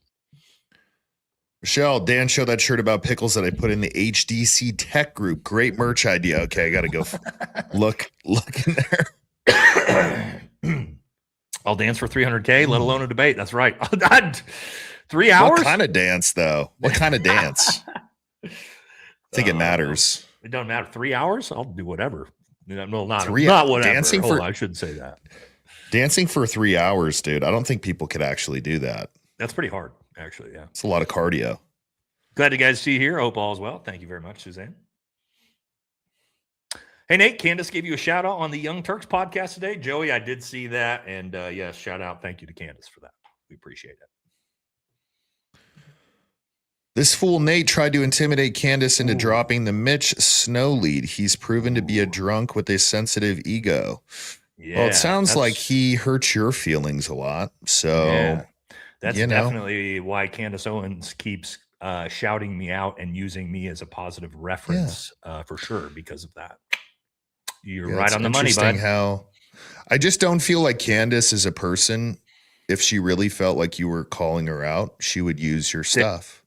That she You would know? positively promote my content. Yeah, probably not. Yeah. That doesn't make that much Probably. sense, but who knows? Probably not. But that's probably I don't know. And so what we do have a lot of is the TPUSA bots that try to misrepresent things and attack me that way. That's typically what those are. That's like a little okay. That's a little TPUSA. Well, that sounds like a lot of fun. I would like Yeah. some of those. Well, you're going to probably start getting them soon now that you're doing these live streams. Ryan says, Fair I think enough. the Fed requirements is you got to be down for butt stuff. Oh, dude, I met a guy when I was in Port A, driving down to the coast when I was supposed to interview or debate Andrew. I was at a bar and I was sitting there and I randomly like talked to this dude and I was like, so what do you do? And he's like, oh, I'm in college. And I was like, well, what do you want to do? And he's like, I want to be federal law enforcement. And I was like, oh, cool. What do you want to do? And he's like, I want to be an ATF agent. Oh, God. And I looked at him and I said, are you sure? And he goes, yeah, I just think it would be really cool. And I said, tell me what the Second Amendment is. And he couldn't tell me. And I said, brother, you need to just rethink what you're doing. And he's like, but it would be so fun. And I'm doing a good thing. And it's like, dude. No, you're not. Oh, no. And then I just walked away because I just couldn't handle that anymore. Dude, who's like, I want to grow up and join the ATF. That's like, God, dude. Whoa. It's worse than saying I want to join the IRS. Right. Of all of the different government agencies, go be a federal marshal, bro, or something like that. You know? Yeah. Jesus. Let buy Andrew a Red Rider. Yep. That sounds pretty good to me. Many creators have lost/reduced monetization. What a great way to force people to look at alternative funding. Israel is paying $7,000 for pro-Fed slop. Explains why many good people have gone crazy. Look, you can't pay me anything to promote that stuff. True. Because the answer will be no. That's why I haven't been offered it. That's what I was just going to say. They don't offer me and you these types of things because we're obviously so outspoken about it. They're not looking for people like us for that. Yeah. Unfortunately, you know what I say, Dan? I'm like, I wish. Where's the America First pack that's paying $7,000 a post for me to talk how I talk? Because I'll take it. Yep. If I can just talk about like pro-America shit, I'll take the money. But there's unfortunately no one offering money for us. So yep, it is what it is. Unfortunately, to improve morale on the USS Abraham Lincoln, that are showing the movie The Odyssey to show what a long deployment on a Navy ship can be. That's actually a good joke. Considering the Odyssey. Odyssey is a story about taking 10 years to get home on a ship. So, right. Yeah, hopefully that's not true, but it probably is. 7-5 Nate, good news. My son is coming home. That's awesome. The USS Abraham Lincoln is headed back to San Diego. I have wild knowledge on the war and that ship. Well, get it to me. Get it to me. I do have a lot of good inside information on that ship, but I can always use more, especially from your kid if he's willing to honestly give it. So reach out to me for sure. James says, I totally feel you when you said your place was filthy until Miss Fall came into the picture. I was the same way until my kick-ass girlfriend Kristen came to my life. She cleaned me and my shit up. We're lucky guys. Yeah, if I there we go. My wife, you know, Brittany's not a big on-camera personality. I wish she was. She'd be great at it. But if she ever tells you about when she first met me, oh my God. It's a little embarrassing, but she cleaned me up and turned me into a real boy. So thank you, brother. There we go. Make pickle shirts merchandise. Oh, we've got a whole line coming out soon. Just the most banger shirts you could see. I'm gonna need some of those when you're done with them, brother. Oh, absolutely. Oh, I'll send you some designs. I got too many. Have you seen the video that Liberty Lockdown did on Tim Pool and Nick Fuentes? He exposed Tim Pool on some lies. No, but me and Dan both bashed on Tim the last 2 days too. All right, chat. Best guess what is under Tim Pool's beanie. I have a treasure map. A treasure map for sure. It's got to be like, or the door to Narnia. One of those two. Oh, I don't know. I don't know. Yeah, I was gonna. Those were funnier than anything I could have come up with, so I'm not gonna say anything. Have you seen any of Odie Benjamin's clips? He's a guy that gave Pickles his name. He's ahead of the curve. Well, I have. We just talked about it. Yeah. He seems like a good dude, man. He's a funny dude. He was on Tucker, I think, recently too, wasn't he? Pretty sure I saw him on Tucker recently. What are y'all's opinions on how Brandon Tatum is acting towards Candace? Look, I think Brandon Tatum is a guy who is not extremely intelligent. I actually debated him on the Uvalde shooting. I think that's very gracious of you, the way you just put that. Yeah. And, his position was, I'm a cuck for cops. And it was not like, oh, why didn't the cops just go in and handle business? And that was kind of like the first, sign of well, what do you actually believe in, true Christian principles? Forget the tactics. If there are kids in there being slaughtered, you're going in there with at least some kind of plan, but you're not just waiting and just being like, oh, we're just going to wait until a couple more get slaughtered. So, but I just think he's a guy who has gotten into the habit of doing content on whatever is trending, and he will say anything to get, views and continue the business going. But I thought they were friends. So I don't really know. They were. And I think that says a lot about him, is that the fact that he's turned on her over politics or over the situation, and he's turned on her, which again, I've got friends that I disagree with vehemently, even on the Israel topic. And who cares? I don't care, because we're friends, right? And I would never shit on them publicly because of their take on an issue, right? I might disagree with them. Hey, I don't agree with this person. I don't agree with my friend on this, but I would never attack them like that because of their opinions. I think it's terrible. Yeah, I think it's terrible. 100%. Sorry, Nate, didn't see the other people tell you about the Young Turks podcast with the Candace shout out. That's all right. Appreciate it, bro. Appreciate it. Roach King supported taking Venezuela because the oil would make us rich. Gas prices rising. Yeah, of course. He's again the Roach King. Fuentes. That's actually I think they call Asmongold the Roach King, but Nick Fuentes and Asmongold are basically the same person. So now that he's got roaches crawling on him, he gets to be the Roach King Jr., I guess. But yeah, his bizarre pivots on a lot of these things. Uncle Joe Biden would have done a better job than Andrew Pickles Wilson. I think it would have been a lot funnier, to be honest. Yep. I mean, I think anybody could have done better than bullets disappear. Yeah.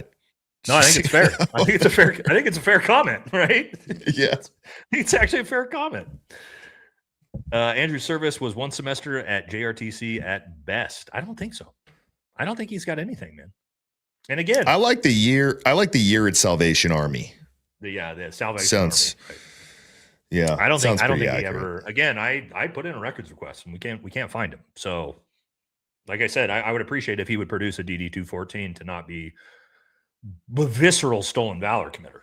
But I don't think he's going to do it. So. Yep.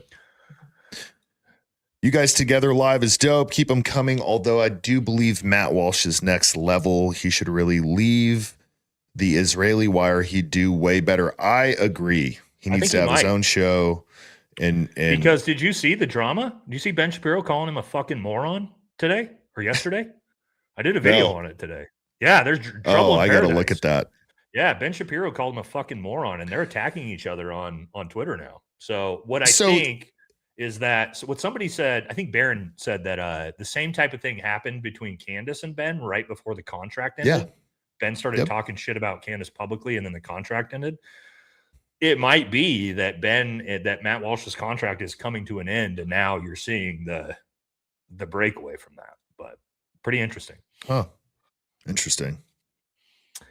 The look on Anna's face when Candace said she's Shabbating, she's Shaloming. That's pretty funny, actually. Oh, man. Anna loved that, too. Thanks, Craig. Welcome. Seen his clip yesterday saying he got injured in response to it. Cool. Produce your DD-214 proving that, bud. Yeah. I don't need you to come out and say another excuse for why you had something happen. I need you to produce your GD 214 to show me that it happened, which you notice how he didn't do. Yeah, he's not going to. No. Yeah, you can say whatever the fuck you want, right? I could have a rucksack full of 50 grenades right here in my backpack. That doesn't mean I have them. So, yeah. Candace made $1,700 a minute. Yeah. That's crazy. Well, fuck. I mean, good for her. That's people are talking shit about that. Good for her. Good for her. I'm fine with it. Yep. Would you hunt with a Scar 17? I wouldn't. I don't like the weapon. We had them on the teams, and I didn't use them. A lot of my teammates did, but no, I don't like the rifle. So I wouldn't. You could, but you'd still want to use a bigger caliber. I usually see that's a 7.62 round typically. So blessed by Most High. Thank you very much. Appreciate it. Sorry, I lost my place. Great show. Thank you. This year, yeah. Private Pickles said he got hurt in basic training. Oh, so he didn't even make it through basic. Oh, you notice how his story, he said he was in the Army for a year, Dan. Basic training is only 4 months. So how did he what did he get injured by? Like opening his bag? Come on, dude. He said he never served, but was in the Army for around a year. So if he got hurt in basic and had to leave, how was he in the Army for a year? See, this is what happens with stolen valor, guys. Once you start lying, and the thing is all of us who are in the military know everything about the military. You can't lie about these things because then we immediately see this and go, "Oh, you got hurt in basic, but you somehow were still in for another year? Oh, that's interesting." Yeah, you're a fucking liar, dude. Prove it. Yeah, it's an Army sniper, dude. Come on. Prove it, dude. Just show us your DD 214, guy. You have it, right? But he won't. Maybe he will. I don't know. Yeah, show us your chair in the corner of your bedroom, please. So all he said he has bone spurs. Thank you, guys. I'm a 13-year Navy vet. No way would someone like Pickles' wife train us in anything. Come on, dude. You got to have an open mind. Her saying she trains military personnel in firearms training was just like, dude. Oh my God. Yeah.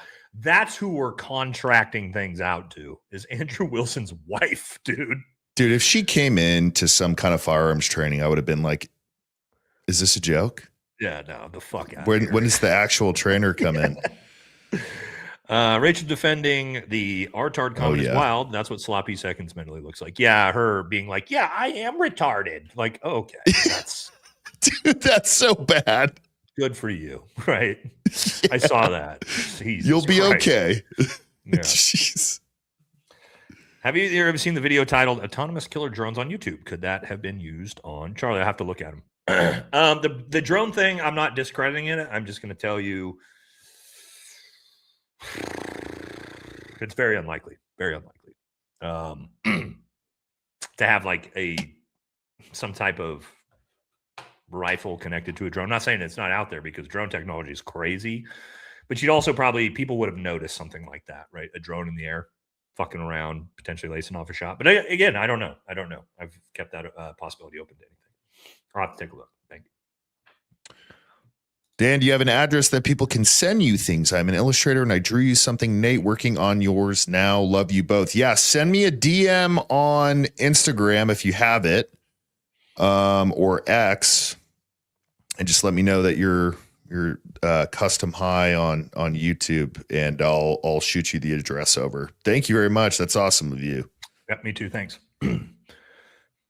Mikey McCoy is really quiet. Yep. Yeah. There you go. Thoughts on how Brandon Tatum is acting towards Candace? Maybe this was a double. I think Brandon needs to just get off the internet. Mm-hmm. And just enjoy his Ferrari. Enjoy his Ferrari, dude. Yeah. Come on, bro. Yep. What a cute cat. Well, it's not my cat, but I do have a couple of cats that run around my property that don't like me. That's her right there. But Nate's got a cute cat. Couple of them. Munchkin's not the only one, but yeah. Oh, wow. Munchkin is better prepped than Moses the chat. Yeah, with her NVGs, her tactical harnesses and NVGs. Yeah, she's the Tacticat. She's ready. Oh, Russians aren't Westerners or Europeans. Okay, alrighty. Fair. I'm loving you two collabing. You guys are so funny together. Loving this. Thank you very much. Yeah, we're having a blast.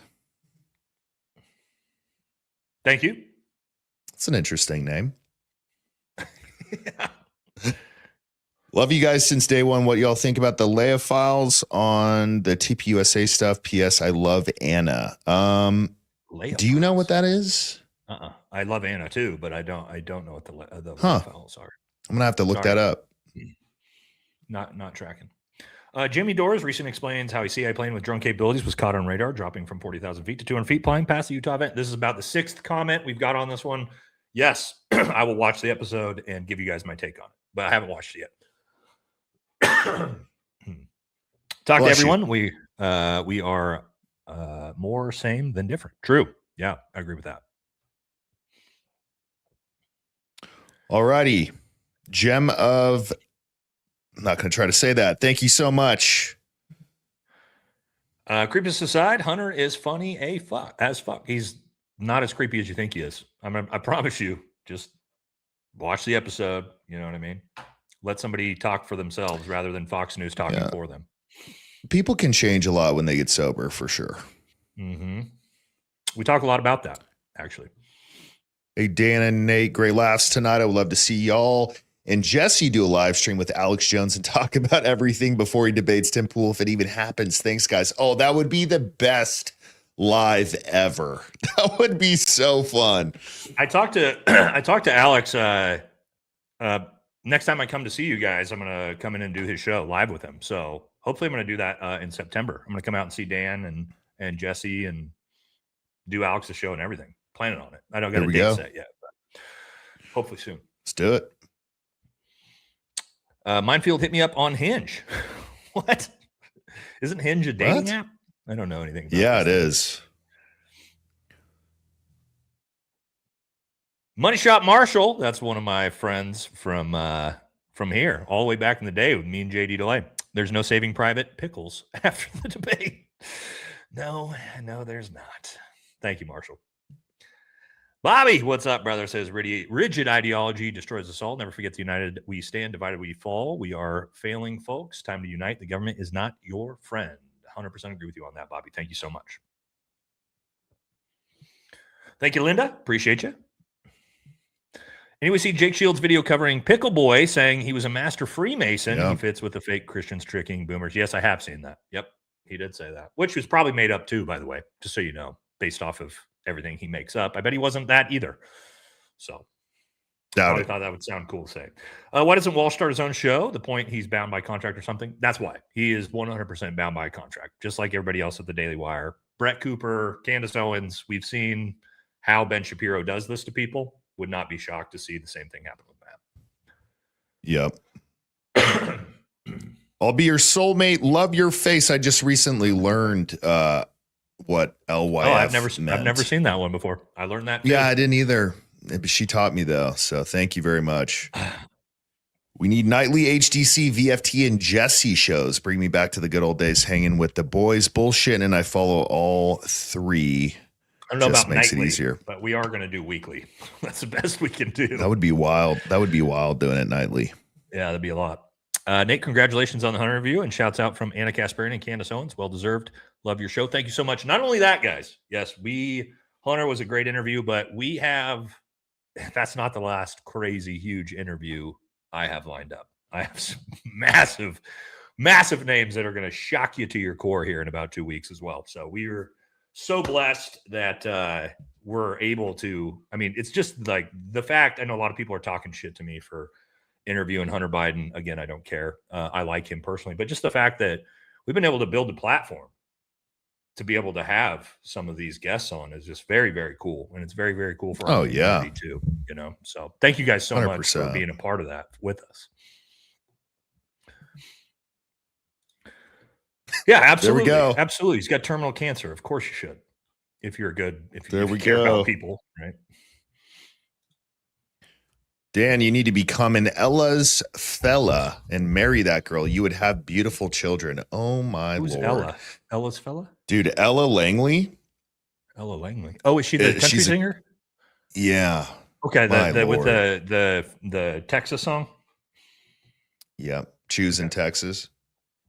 Got it. She I'm could not choose- a cowboy. she could I'm not a choo- cowboy like Dan. As you can see, I'm a dipshit fucking emo punk rock kid. So She can choose me any day, dude.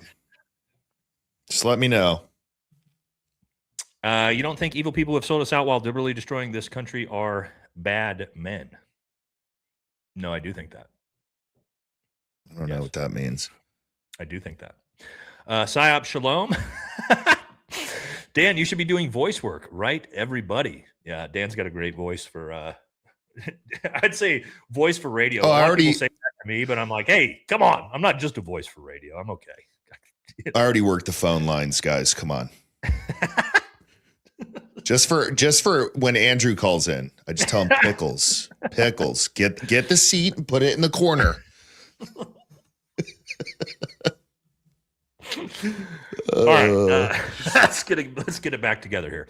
Here we go. Any state you would prefer to train in if you were trying to train firearm basics from a recreational marksmanship perspective? Idaho. Idaho has a ton of incredible instructors and a really good gun community. So if that's what I would probably choose. Yeah, but they're saying do they have BLM land there? Like a lot of public land you can shoot on? I don't know about public land or not. I think that's maybe what he meant. I think that's maybe what he meant. Because I know a lot of people struggle with like trying to find places to actually where shoot. to go shoot. Yeah. I think don't Nevada know. is pretty good. There's a lot of BLM land, like right around Vegas. I see what you're saying. But I don't know. I don't know if he meant training or what.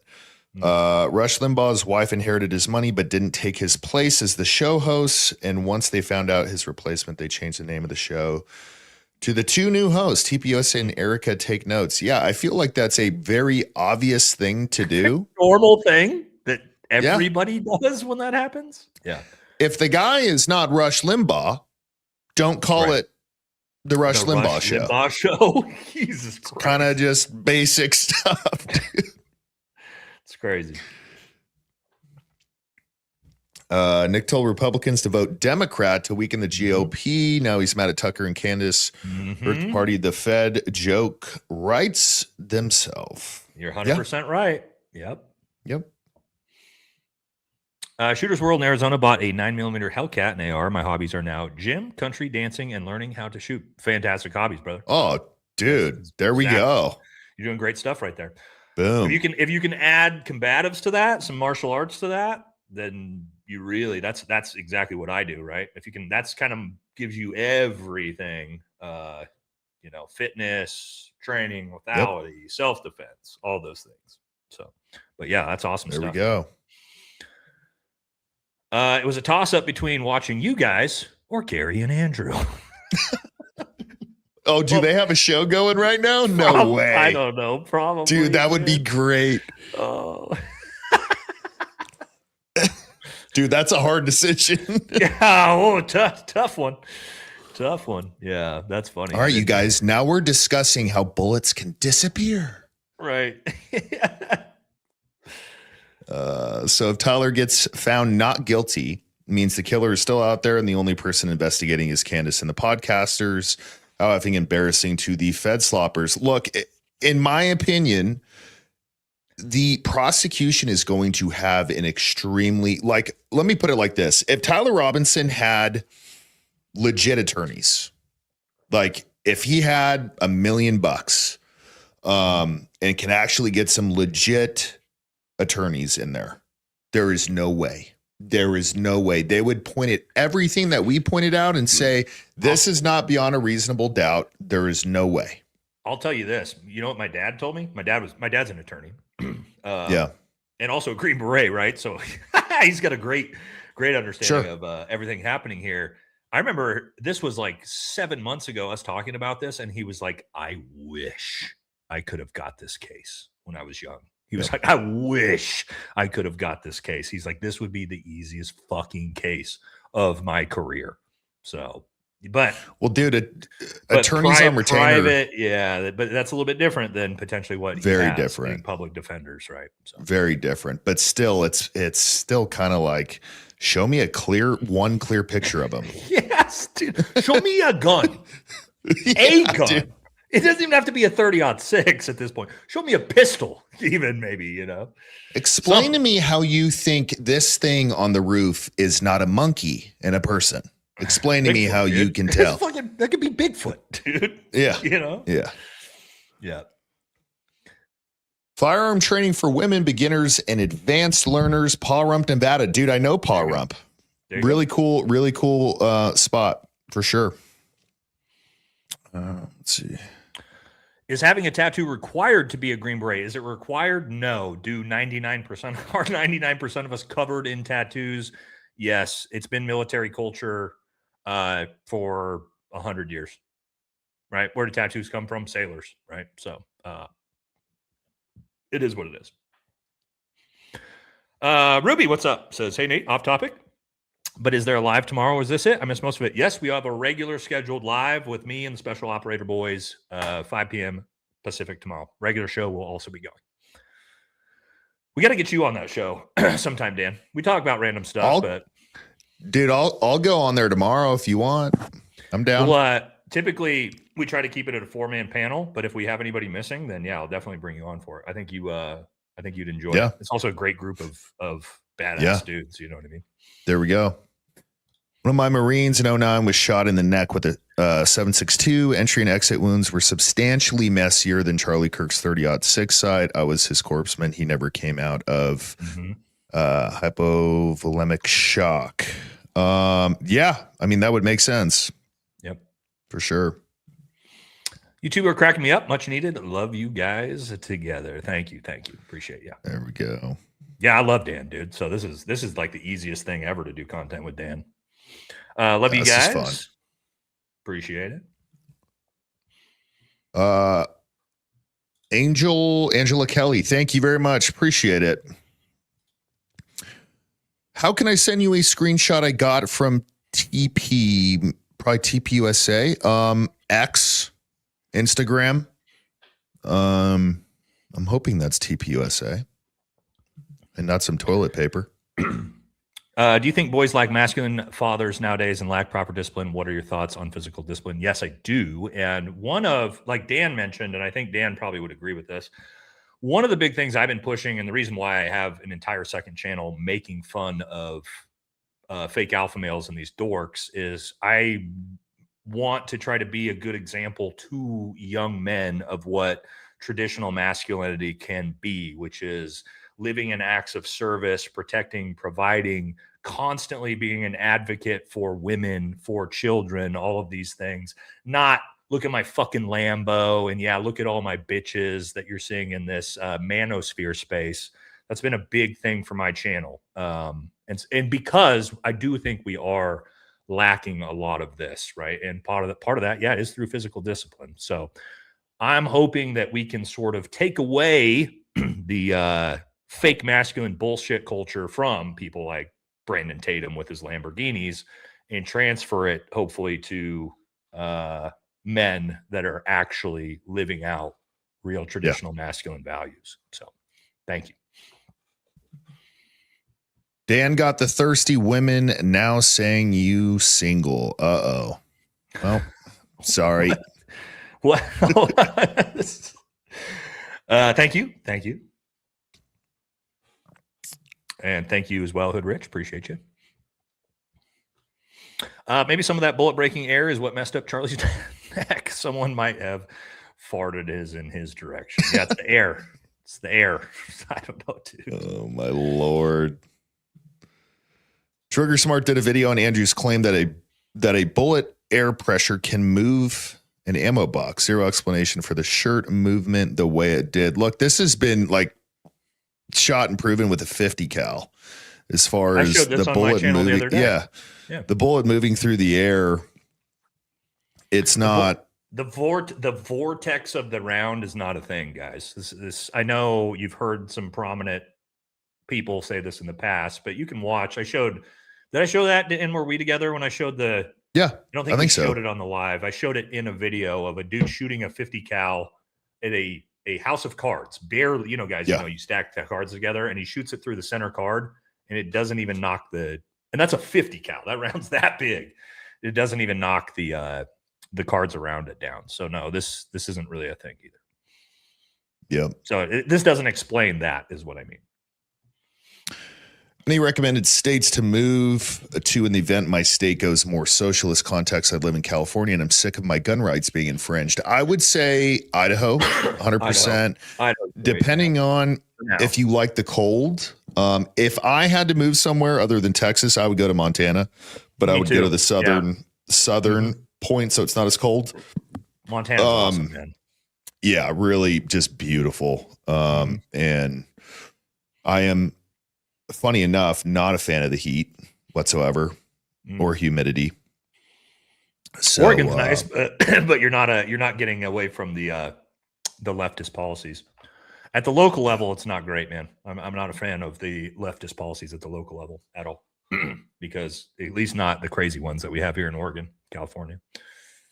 Dan, what's the most you bench? You could easily do 400 on 5'6", 100 kilograms. Best I did was 375 for 3 reps. Wow, that's awesome. Dude. That's a shit ton. That's way more than I can do.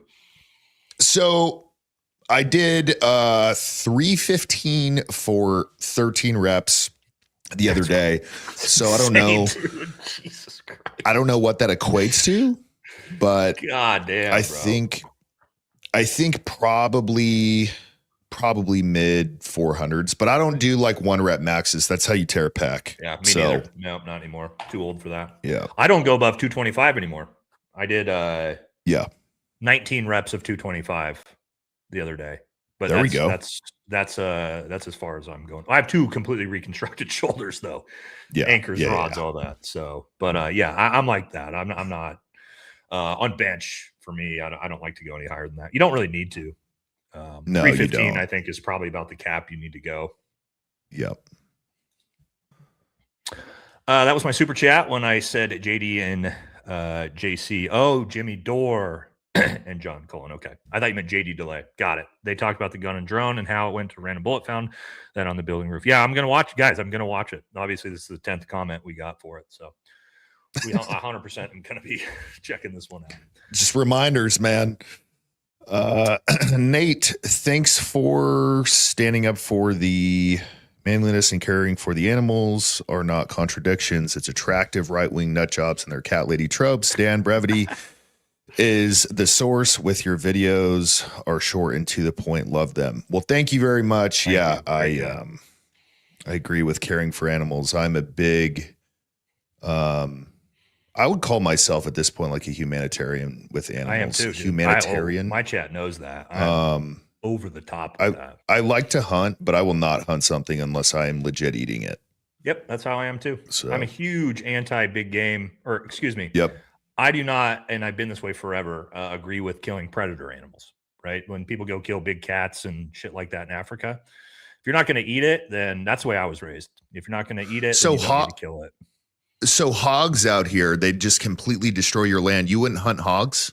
No, hog is also a prey to a human being, right? That's a prey animal for us. Oh, okay, I see what you're saying. Predator animals, a lion, a tiger, a cougar. Oh, yeah, sure. Those are animals that I have a huge problem with. Basically, trophy. I'm not into trophy hunting. Even like elephants. Yeah, dude, how could you kill a lion? Shit. People do it, dude. Yeah. People do it, man. And so, Jeez. yeah, trophy hunting is absolutely fucking not for me. Yeah. But if you're going to eat it, that's the way it goes, man. Like I'm fine with that. If you're gonna kill deer, elk, moose, and you're gonna eat it, then that's the way the world works. So, do you guys ever get into Warhammer? Do you consider yourselves Stardies or go around saying brother? No, I never got into Warhammer. I did have some friends, teammates, actually, Green Berets that were really into it. So I learned a little bit of it through them, but not my thing, brother. Nope. Is that a video game? It's not. So I think there are video games of it, but it's like kind of like not like Dungeons and Dragons, but sort of like that with like the figurines, but it's like space themed. Oh. Again, sorry chat if I bellowed that, but I only know. I've never heard of it. It's Henry Cavill it's like his favorite thing. So there you go. There's some badass dudes that are into it, but yeah, There we go. not my thing. Thank you. They hid all of the medium jackets. Gosh, female size medium, by the way. That's important context. My goodness. Not men's size male. My sassy white lab says hi to Sarge and Tactical Munchin. Greeting from Romania. Oh, let me get Sarge really quick. Hell yeah. Sarge. We don't got Munchkin in here right now, unfortunately. Sarge, come here. Come here. Come here. Let's show you, dude. It's his birthday and it's his birthday in 4 days. Thanks. Oh buddy. my gosh. How old is he? He looks kind of pretty young. He's turning 5, but he's still 5. Okay. Out. Go. Yeah, he's turning 5. That's a He's the good-looking best. Black lab. Oh yeah. Do your thing, since everybody online is saying they're concerned for Tyler, that maybe it would keep him safe because they know everybody's on to them. I hope he makes it to trial. I'll tell you that. Yeah. Yep. We'll see. Arm wrestle, who wins, Mr. Viking or Mr. Buckle Bunny Slaya? Well, are we talking about between me and Dan? Dan would beat me in arm wrestling. Dan's bigger and I'm big, but Dan is bigger and stronger than I am. So that's for sure. Every ATF agent would be charged with treason. Yep. Hey, Dan, how do you think Nate would do riding a bull? Well, I'm not good. getting on one. Yeah, I'm not. He's I'm too not big. I grew up in a rural community in cowboy town, and a couple of my friends growing up were actual rodeo bull riders. And one of my friends, I think he was done by 23 years old, and he was so fucked up, dude. He had broken like 50. I would say like 35 different bones. His whole face had been reconstructed, and he was done. I'm Well, sure you're that's too probably tall. normal, Dan, right? Like his Yeah, I mean, if like a couple years. If you're walking by 40 and you're a bull rider, you got lucky, but Nate's just too tall for it. You know, bull riders are usually the good ones are short guys, because their center of gravity is lower. But I'm not getting on a bull, dude. You wouldn't do good. Hey, dude. No thanks. Christy Noam would be a great ATF agent. Yeah, her and her husband. I'll reach out on Instagram. I have screenshots too. All right. I'll look for it. Thank you, brother. Just became a member. Democrat here. Appreciate everything you guys are doing. Listen to you every day. Keep being real and not fake and gay. Well, appreciate you. Appreciate you. Absolutely. Mitch McConnell's face like Lord Voldemort under Tim Pool's beanie. It's Mitch McConnell. Dude, that's the best thing ever. Oh my God. That's where he's hiding? Dude, that's the best comment ever. Dude, that's so good. That one was good. That's hilarious. How much for the two of you guys to play OL for offensive line for the New York Giants this year? I'm too old, man. Maybe Dan probably could. I'm too old now. No, dude, I'm too beat up. Yeah. Had to switch over to you to show you some love. All these yahoos talking crap about you and Candace are fake and gay. P.S. I loved your opening when you were in your camo holding the combat kitty. Top tier comedy. Yeah, they've been talking shit about me nonstop for a long time. It's fine. I don't even have X, guys. I don't like, that's the crazy thing, Dan. Like, I think a lot of these people that talk shit about me don't realize that, like, I don't even have X to see what you guys are saying. You know what I mean? So yeah, I don't even realize it's happening. So it's not a big deal to me. Not like I care anyway. Thank you. Appreciate you. Tim took off his beanie on Matan Evans show. I used it in my video, actually, the picture of that. Tatum Pool, Allen, Benny Johnson, Little Gary, funded by the Esther Project and Clock Tower X Massive Tiny Hat Propaganda Campaign, registered by FAR. Interesting. I don't know. I haven't dug into it. Thank you. Appreciate you. Marshall says, even Joe Biden can open a jar of pickles. Yeah, I probably could. Probably. I wonder how many pest control companies want to advertise on Nick's channel. A lot. Oh my Dude, that would be a good one for him. That would make be a lot good of one money for off of him. that. If he had a good sense of humor, what was the one Arkin or whatever it was? You remember back in the day? The really I forget what it's called. Chad will know. The pest control company. That would I don't be a know. good one. Yeah, if he had a good sense of humor. Grand T 2025. Thanks. Welcome. I believe Pickles Wilson expertise with Nerf guns. Love Speaking your of which, show together. Yeah, going. dude. Nerf Nerf I'm gonna pull guns. up. keep going. I'm gonna pull up a picture that you sent me. Nerf guns don't even like break apart in the air. All right. Dan sent me this. I used it in my video. Pull that up. This With the burgers and the little there he is, boys. the little propeller hat. There he is. Oh man. That was so funny. That's credit to Dan for that one. Okay. Oh, that's too much, dude. We need Joel on with Julian Dory. He is cool I do as like fuck. Julian Dory. Yep. I do like him. Yep. I haven't talked to him. Don't know him personally at all yet. Maybe someday. Lucy Boys Live. Thank you. First time I went shooting, it was a joke to tell the girls to hold the shotgun away from your shoulder. Don't. Yeah. There's a montage. Oh boy. You seen the montage Who of did that? No. There's a montage on YouTube of girls doing that, holding shotguns out like this and shooting it and taking it in the face. Yeah, don't do People that. are telling him to do that? Yeah, because they're dicks. Don't do that to people, please. Oh, dude. It's a broken nose. Yeah, don't do that. I just found your show and loving it. Thank you, colloquial sniper. Dude, yes. I heard Crutter say that he did not know Candace. He said this on one of his shows just before the debate. What am I missing? They toured together. Dude, who knows what Crowder's even doing anymore? I mean, I don't know. He dressed up as a woman. It's a weird dude. Really weird. Really weird. He's a weird dude. After I watch him berate his pregnant wife, ever since then, I've been like, nah, dude's a piece of shit. Sorry. Hey, Dan, under Tim Drool's hat is a tiny sea head. Love the collaboration between you two. You know what that is? Well, thank you. Not as good as Mitch McConnell's Voldemort head, though. But thanks, Joey. Money for Benny Johnson's toupee and Wes Watson's Vaseline. Dude, it's so funny. I'm sure So, Wes needs it right now, dude. dude, people were calling me like Wes Watson Jr. when I was calling out Andrew on Twitter. And it's like, dude, I am nothing like Wes Watson, bro. I actually have a good head on my shoulders and I'm not a reactive little man. No, not at all. I know you're not. Dude, on American Thor, I've got 7 videos shitting on Wes Watson. Guys. So it's not like we're saying we like Wes Watson. It's just funny. Not at all. That a dude that's such a douche somehow still punked Andrew Wilson out like Wes Watson. I You know. what I mean? When even Wes Watson is punking you, oh, that's brutal.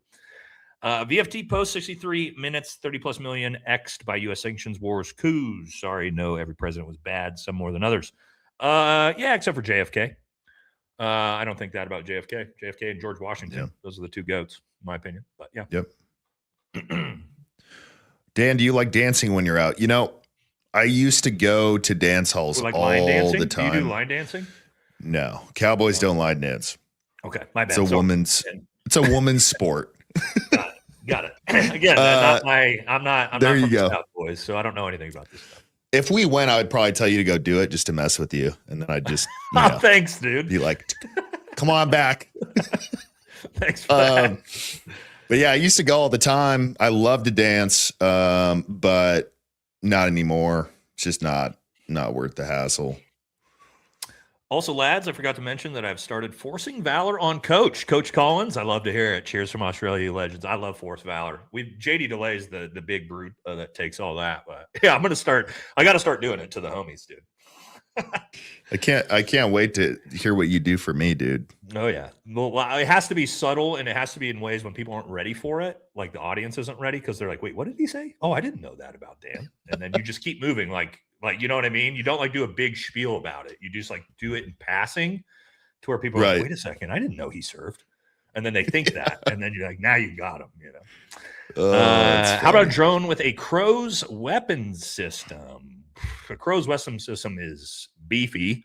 Crow's system, Dan, and for the audience, is the automated system we put on top of our up armored vehicles that we can control, like the 50 cal machine gun from a remote control from inside the truck. So I don't actually have to be outside the truck.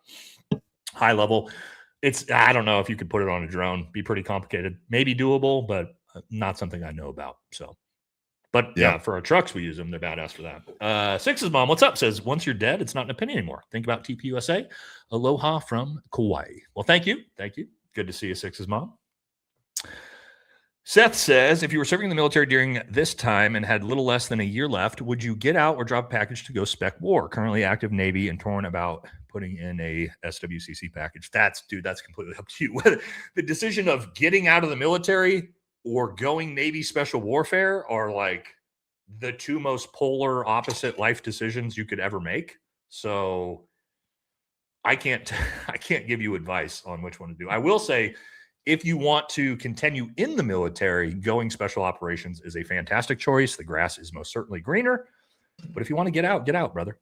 You got to make that decision for yourself, right? So sorry, I wish I had better ones, but those are two different life paths. They wanted Charlie Kirk killing to cover up Big E files. Who knows? I don't know. What's interesting, if he gets charged with a death penalty being possible, he doesn't need money to get a great attorney or law firm A-list exist. I mean, he's got what he's got attorney-wise, right? Yeah, I mean, no private attorney is going to go and help him. No, I don't think so at this point.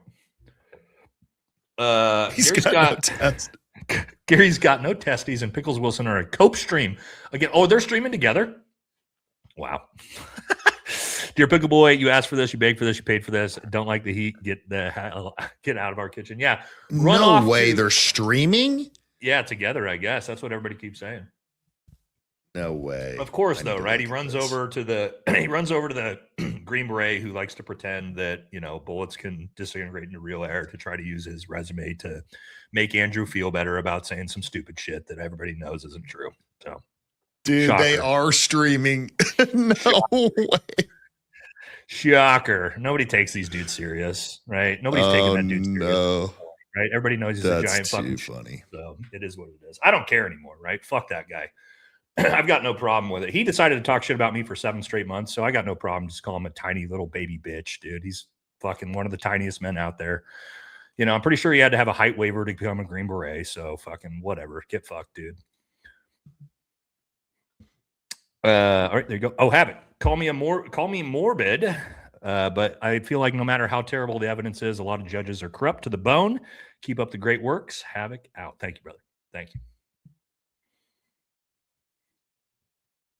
What was this one, man? Yeah. Jim Doer's guest also pointed out there was a bunch of top brass from the Pentagon at Fort Huachuca on September 9th. Maybe M. Snow is onto something. Probably not, homie. Probably not. Love you, but I doubt it.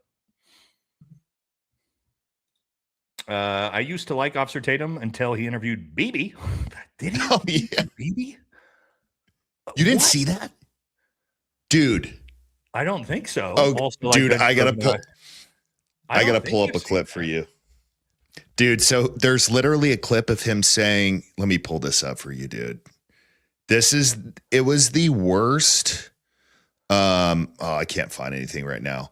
He literally was like, yeah, we went out there and we only got spit on once, so it was really cool. What? You didn't see that? No, how did I miss this? Oh my Lord. I'll find it. Let me see. What? That's crazy. Let's see here. Boy, they sure outstupid themselves every day, don't they? Where can I buy these magic disappearing rounds? Good show, guys. Thanks for the stream. I'm looking around to see if we can test them, but I've not found them yet. We got to find them first. Oh, my God. Idaho is 60% federal land. BLM and National Forest live there. It's gorgeous and tons of places to shoot, but watch for private land nearby. Boom. You'll get shot. There you go. Very cool. Nice. I've always wanted to hunt deer or elk. Still need a bolt action rifle torn between a Barrett Emerald chambered in 308 or a Sig Cross. It's fun to hunt. I definitely would eat them though. Mm-hmm. Bring on Eli James. He's a Vietnam vet who covers deeper stuff as well. He is the author of The Great Impersonation. Ooh, that sounds interesting. Thank you. To Nate, how do you say pickles, Wilson, in Chinese? Pickles, dude. Do you know Chinese? Yeah. What's your Zhongwen? Are you serious? Yeah. All Green Berets speak a foreign language, and Chinese Mandarin was my target language. Yeah. Oh, wow. I didn't know that. Wow. I don't speak it like very well anymore. It's been over a decade, right? So I used to speak it fluently. Now it's conversationally. But pickles, I don't remember pickles off the top of my head. Pickles in Chinese. I don't know if I ever talked about pickles in my time speaking Chinese, to be honest. I'd have to look that one up. It's been a long time since I've probably talked about pickles in Chinese. What's your regular breakfast? I eat usually 4 or 5 eggs and protein pancakes, and usually a protein shake as well. I try to have a pretty big breakfast because I don't really like lunch that much because I usually am doing combatives in mid-afternoon, and I don't like puking on myself every time. So I don't know about you, Dan, but that's usually my breakfast. No, I don't like puking on myself that much. I don't know if you have bigger breakfast than that, but yeah. No, I have egg whites and Dave's Killer Bagel. Okay. Yeah. Nate, Dan, enjoy watching you guys. I'm a former professional hockey player for 14 years. Hell yeah, dude. That's badass. Wow. Retired in 06. Listening to you guys remind me of the boys in the buses, planes, and locker rooms talking about shit. 6'4", 260. That's a big boy. motherfucker on ice, dude. I bet you were an enforcer. Dude. I would not probably want to fuck with that on ice, dudes. dude. Yeah, dude. That's big. Dude, those dudes are badass. It is hard to skate. Yeah. Hockey's it's fun to watch. For sure. Yeah. All the respect to those dudes. Absolutely. Under the Tim Pool beanie is the unredacted Epstein files. Okay, there's another good one. Dan and Nate, 2 of my faves. Thank you very much. Appreciate it. I haven't seen anyone put a shirt on a ballistic torso with Carhartt polyester blend shirt like CK was wearing and hit it in the neck to see what the shirt does ballistically. Be the first. A lot of people have asked me to do this. Me and Trigger Smart have talked about doing this. It's really hard to get ballistic dummies and torsos. Plus, you only get like one shot at it. So yeah. I'm still trying to track some of that stuff down. If we can do it, then I will. But it's kind of hard. Thank you though. I would love to see Dan, Nate, JD, Jesse all go bull slapping and run for safety. What's bull slapping? You just slap a bull and you just see which one it takes after or takes off after. Like a grown male bull? Like you run and hit it? And then you all take off running? You probably it's honestly really hard to do because if you try to get in there with it and it's pissed off already. What the fuck? Why would I want to do that? It's what? I would say dude. I'm not doing 10 that. years, 10, 15 years ago. Right. You know, I would have been there, but you guys are crazy, dude. Now.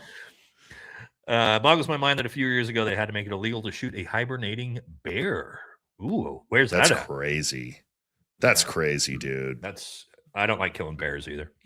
I'm not a fan of that. I get like some people will eat them, but the meat's not good anyway. So, but Don Jr. and Eric killed an endangered elephant. What? That wouldn't surprise me. Yeah, they're into that shit. That's ridiculous. Yeah, it wouldn't surprise me to see that. Does anyone have Wilson's link to his Ranger Seal Marsoc PJ Advanced Nerf Gun course? No, I don't. I know that Dan was able to find a couple old YouTube videos, but haven't seen the link to his courses. No. Nope. No courses. Marshall says the whole 50 cal vortex theory, ripping your arm off shot next to you, is total BS. Correct. I worked on the flight deck of an aircraft carrier and had F-14s and F-18s do supersonic flybys at 100 feet overhead. Never felt a thing. 100% right, brother. 100% right. Yeah, I don't know where that rumor came from that a 50 cal round 12 inches away from you could kill you, but yeah, it's not a thing. Yeah. Not a thing. How to treat an injured person, not enough is discussed on why they walked right past medics, not allowing them to tend to Charlie. Yeah, it was really weird. The fact that there was no blood I did on any of them. You actually saw that first, Dan, and then I actually did like a 35-minute video on the failures of all of this with another Special Forces medic, an actual 18 Delta. We talked about it, and yeah, it's none of it was good. None of it was good. Yeah. Yo, Dan, that opener from yesterday's video was fucking hilarious. Damn, where's Jesse? Getting smaller shades. Fuck a Ferrari Shelby. Daytona is better. Yeah, that opener. Did you see that, Nate? On my video yesterday where it was Andrew Wilson and it was like the Interstellar one. Mm-hmm. Yeah. Oh, yeah. Yeah. I watched that whole video. Dude, that was hilarious. The AI shit is out of control. Oh, dude, it's wild. Or what is it? Inner Wilson, they're calling it? Yeah, Inner Wilson. Yeah. What's your opinion on TF Voodoo? TF Voodoo. I don't know. TF Voodoo. Sorry, brother. Thank you, though. Sit down, buddy. Sit down. We almost there. I am hungry. You guys are super generous today. Yeah, me too. God. But I got to get to dinner. We're almost there, though. I'm happy I didn't get those 30-06 bullets when killing the wild pigs going for my pen. I would have spent that money foolishly. How's the mailbox, Dan? Oh, that's right. Aloha from yeah. I've gotten it. I've gotten it replaced. For those of you who don't know, I was about to get on a stream with Jesse and Nate, and somebody got into a fender bender and took my mailbox out. And that was an interesting thing to deal with. So VFT 112263. So yeah, post JFK, same page. All right, thank you. Bobby says Nate is good, but folks needing military advice need to hit up Jake Zweg. This is 100% true. Dude is impressive. Just don't expect sugarcoating. Yes, if you want real, actual military like mentorship advice, Jake Zweg, who we do the show with tomorrow night, he mentors and has produced a ton of special operators, pilots, all kinds of stuff. He is definitely the guy to go to talk about that. Bobby's 100% right with that. Thank you, Bobby. Y'all ever going to have competent lawyers like Andrea Burkhart, Robert Barnes, law to call out your bullshit law takes? No, I just have my dad come on because my dad's a lawyer and I know way more about the law than you do. So suck a dick. There you go. Keep moving. We love Jesus you having Christ, a country. Dude. I love the end of all your videos and I love the words that comes out of your mouth. Well, we love you too. Thank you so much. I appreciate it. I bet if you look up his attorney, she had a private practice. You generally have to be certified to try a death penalty case. Interesting. Oh, that's interesting. How will America ever replenish its stocks of advanced weaponry if they cannot get the highly refined rare earths? China has us by the walnuts, and there's nothing we can do about it except total capitulation. Yeah, that's a really good point. Wrong. You're not wrong. That's a big, big problem we have in manufacturing right now. Yep. You are 100% right. Sugar says maybe Nick can be the new Orkin. That's it is the Orkin man. That's the company I was thinking of, and be the new spokesman. Oh. He can show before and after of his studio. Yes, remember that the Orkin man when we were kids. Yeah, pest control. He needs to get a sponsorship from the Orkin man. That would be perfect. Oh, it's funny. SD card likely had the activity of security team cleaning up the hit scene. Like 3 days of Condor. Great stream. Go eat. Thank you, Dog Nose. I appreciate you. All right, I think we got. Well, I think that's it. Oh, we got one more. So you know more than defensive attorney inbred response. I know more than you. I'm saying I know more than you. You personally, yes, I do. 100%. This guy really. This guy, dude. I think this guy's in love with you. Also, if you'd like to respond to what I just said, you could donate me more money to keep saying it. Yeah, we'll see if he does anything else. Let's see. We'll give him 10 seconds. I mean, I get it. Like, I do love when people donate to talk shit to me. It's like, thank you. Keep at it. You know what I mean? You're more than welcome to talk all the shit in the world and call me and Dan idiots as long as you donate money to do it. He didn't call me an idiot. Just like he called you an idiot. No, he called both of us. Oh, did he? That was the first one. Yeah. That was his first man. One. But yeah, I mean, feel free, man. It's like Candace, right? It's like, yeah, this is the thing. Donate people money that you want to try to talk shit to. That's a new thing. So we appreciate it, guys. You guys are the best. Oh, here he is. Who This am I is the supposed to same know who guy. this is? Who is Andrea? Oh, this is probably one of Gary's lawyers. Gary's like little lawyers that he does content with. That would be my guess. This is probably one of Tiny Gary's guys right here. That's okay. Got it. very Track it. nice. Got who you are. Got it. Fantastic. Also, Alrighty. also, I would just talk to Baron Coleman, who's my friend, if I wanted to get some legal advice, buddy. Thank you.